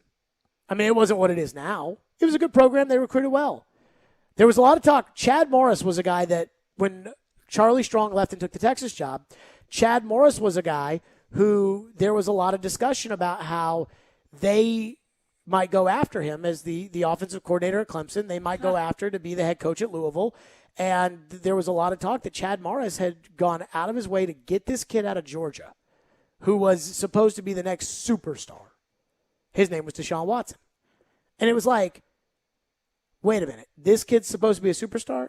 We were interviewing beat writers that cover Clemson because there was talk about Chad Morris. In fact, true story, the Charlie Strong coaching search, when they went to find the next coach and they ended up getting Bobby Petrino. But when that happened, Pat Narduzzi, defensive coordinator at the time at Michigan State, was one of the top guys. Just Chad Morris, offensive coordinator at Clemson, was one of the top guys. And Kirby Smart, defensive coordinator at Alabama, was one of the top guys. And I remember I was hosting one day, and I needed someone to talk about this Pat Narduzzi. So I was like, who covers Michigan State? Who's the beat writer from Michigan State? So I texted some jerk named Joe Rexrode, and I asked him if he'd come on my show in Louisville and talk to me about Pat Narduzzi. It's crazy, but life comes at you fast. That's what they need. They need the next Peyton Manning. 615-737-1025. If you got a Peyton Manning thought as he goes into the Hall of Fame, get it in. Phone lines driven by WilsonCountyHyundai.com on a Fireball Hot Take Friday. Adam has been waiting patiently. Thank you for calling. Go ahead, Adam. Yeah, so I love Peyton, man. I named my son after him. Like he was my favorite player ever. The question I got for you, Jared, because I know you're a huge Titans fan. You probably still are, and just can't say it. So I think that whole Peyton going into free agency thing, it still keeps me up at night because I feel like Bud Adams muffed that so bad. I think Well, Bud didn't muff it. Mike Reinfeld's the one who screwed it up. Do you think there was any chance we could have ever got him, or you think it was all Elway? So this is what I think, and I appreciate your call, Adam. The Titans back then were an okay team, but there was nothing sexy about them at all. Nashville, this was 2011, I believe, or after the 2011 season. Nashville had not exploded as a city like it has over the last decade. But I will say this. Manning obviously knew enough about Nashville. The Titans didn't have the team that the Broncos had. Now, I do agree with Adam that I believe that Mike Reinfeldt didn't sell Peyton on coming here. He didn't want Peyton. So Bud Adams says, I want Peyton. And Mike Reinfeldt's like, well, we just drafted Jake Locker. We don't need Peyton Manning. And that's what got Mike Reinfeldt fired because Bud Adams felt like that was insubordinate. And in all seriousness, Bud Adams was right because Jake Locker was Jake Locker, and Peyton Manning's one of the greatest quarterbacks who ever lived and continued his career in Denver. I think that back then it was between San Francisco and Alex Smith and Denver, who had Tim Tebow, and it ended up being Peyton Manning. And I don't think Peyton would have come here. But it is pretty crazy to think that the Titans somewhat chose to not get Peyton Manning. Though, again, I don't think they would have gotten Peyton. And I vehemently believe, will go to my grave believing, if they had wanted Tom Brady, they could have had Tom Brady. That in 2020, had they said, hey, Ryan, everything you did for us was great, but we're going with Tom, they'd have had Tom Brady. And I believe had Tannehill screwed the whole deal up by playing well. Had Tannehill come in here and been the Miami Tannehill, and the team had finished 6-10, they'd have moved on from Tannehill at the end of the year, and they'd have signed Tom Brady. But kind of amazing to think about. We'll get to your text, 615-737-1025, and more of your Peyton Manning calls as well, 615-737-1025. Stillman and Company, we are delivered by TriStar Moving on a Fireball Hot Take Friday. It is ESPN 1025 The Game. Let me see if I need to tell the fine folks. Yes. 1025 The Game is bringing you Nashville's best coverage of Titans training camp, presented by Farm Bureau Health Plans, Frontier Basement Systems, the all things basementy company, the Trenches Shop and Gallery Boutique, and the Cut Truck Mobile, Nashville's new barber shop on wheels. You have control of time and place. Book your appointment at thecutTruckMobile.org. Stillman and Company, it's a Fireball Hot Take Friday. It's ESPN 1025 The Game.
Stillman and Company Hall of Fame weekend. Peyton Manning goes into the Hall of Fame.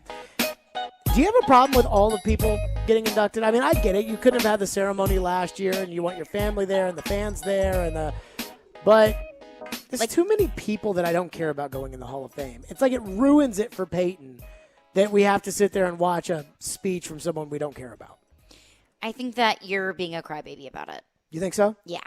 Well, I don't get into the Hall of Fame speeches anyways. Like when Ray Lewis pulled out the headset mic, and I was like, oh, Lord, here we go. I mean, 22 inductees.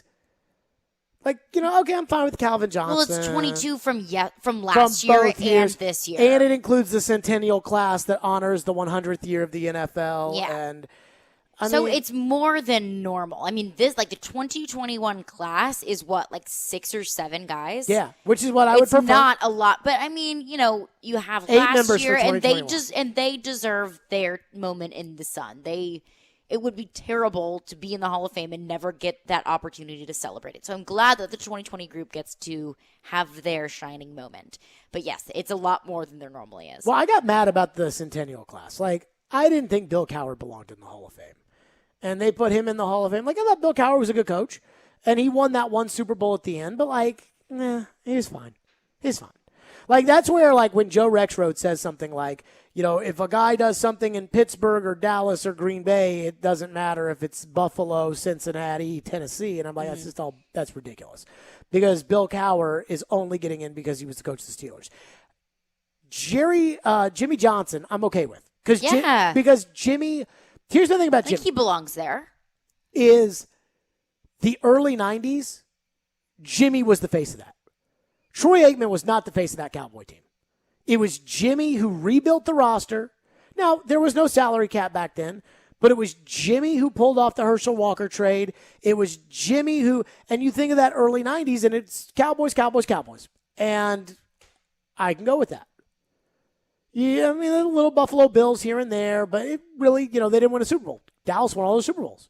So, Dallas, good with Jimmy. Not okay with Bill Cowher. I can't stand Edgerrin James being in the Hall of Fame. I think it's ridiculous. But it is Peyton Manning's time to shine. 615-737-1025 Fireball Hot Take Friday phone line driven by WilsonCountyHyundai.com. What do we have on the text line as far as Peyton's induction to the Hall of Fame is concerned? Ben texts into the text line and says, I still consider Manning as the GOAT, and Rexrode would agree. No one manipulated defenses more so than Peyton, and he was essentially a great coach on the field. If he had a head coach like Belichick and defenses like Brady had in New England, he would have had more rings. So let me start by saying this, which is this was a discussion they had on the morning show. I'm guessing that you said it was Ben who texted in? I think that's Indianapolis. Colts fan Ben. Okay. I'm sure he loves him. So we know we're okay. I heard them discussing this in the morning show about how could there be more than one GOAT? And the answer to that is no. GOAT is greatest of all time, which is one.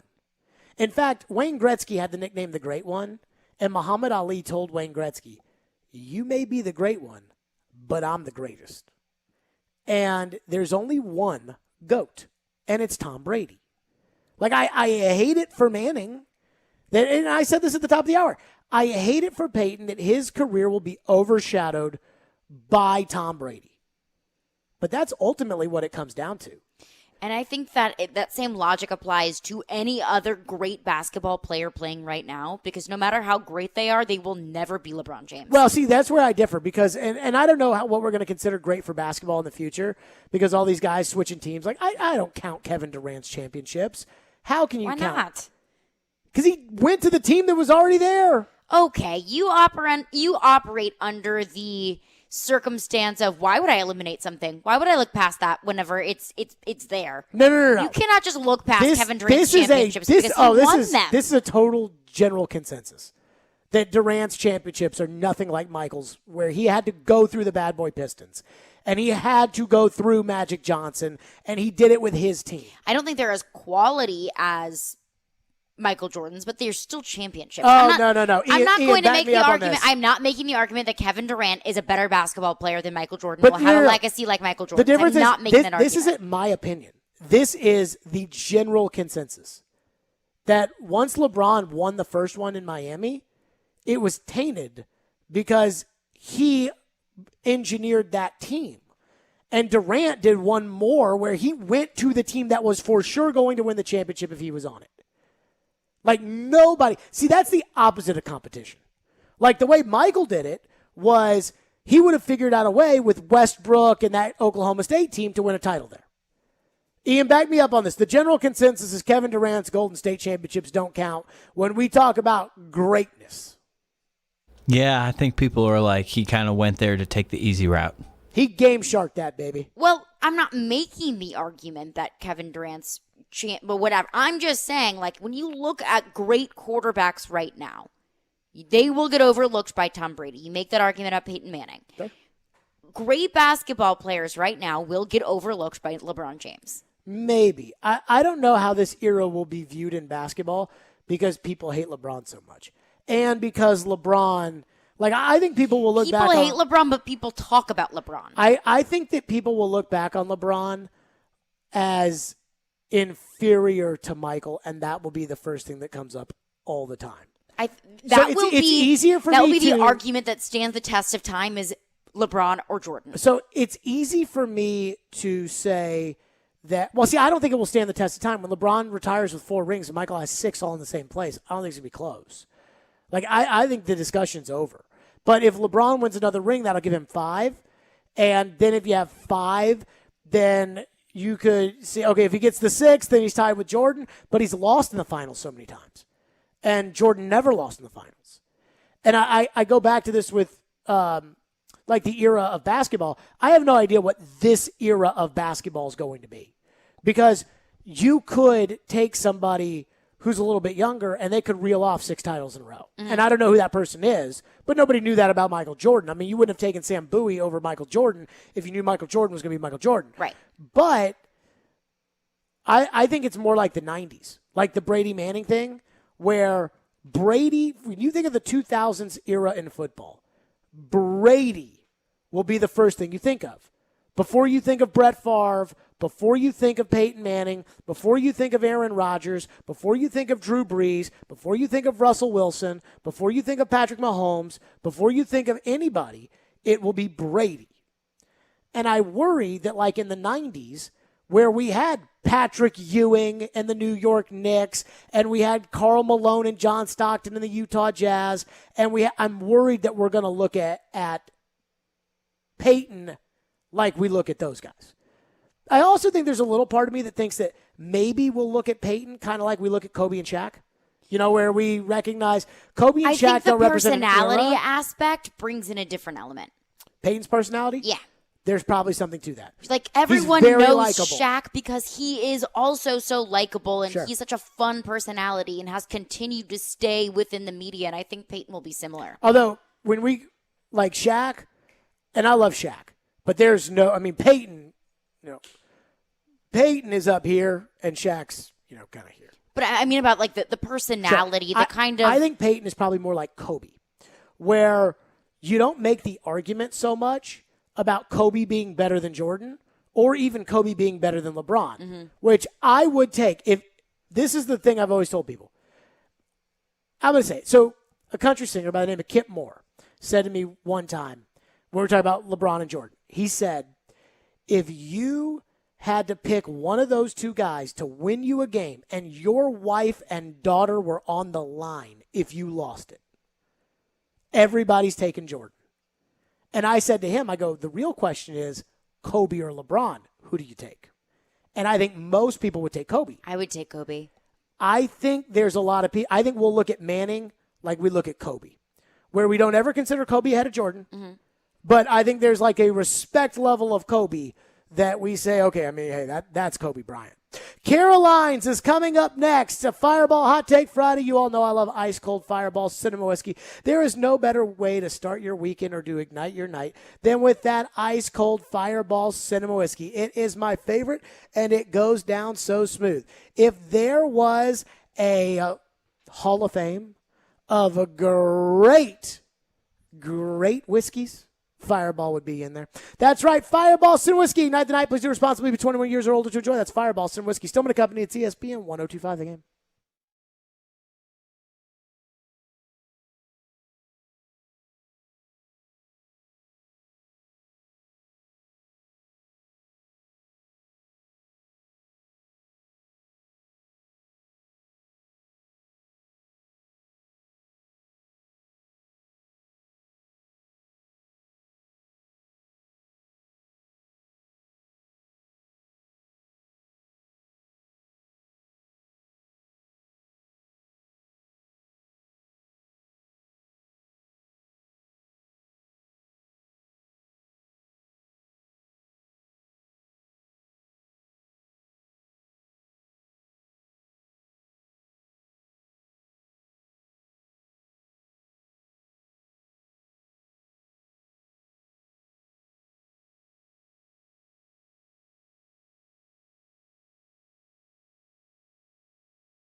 Caroline's, this is going to decide it all. 8-8 for Caroline Fenton, 9-7 for yours truly. It's time for Caroline's.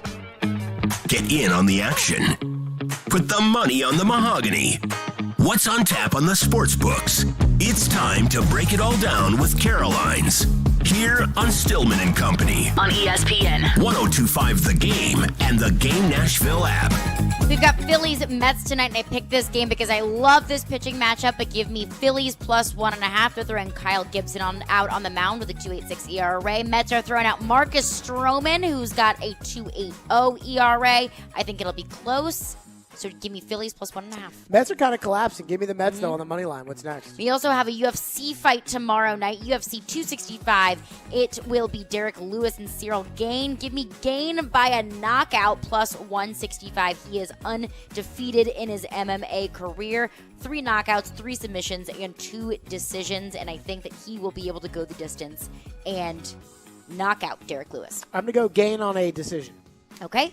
We also have USA women's basketball against Japan women's basketball tomorrow night. We talked about it a little bit earlier, but give me the USA women on the money line. I think it's like minus 4,000 or something ridiculous like that. Like something ridiculous like that. The spread is 18.5. So obviously the bet makers, the line makers know exactly where it will end up for the USA women. We could play with 3 players. And they can play with 5. They can play with 6, and we can play with 3.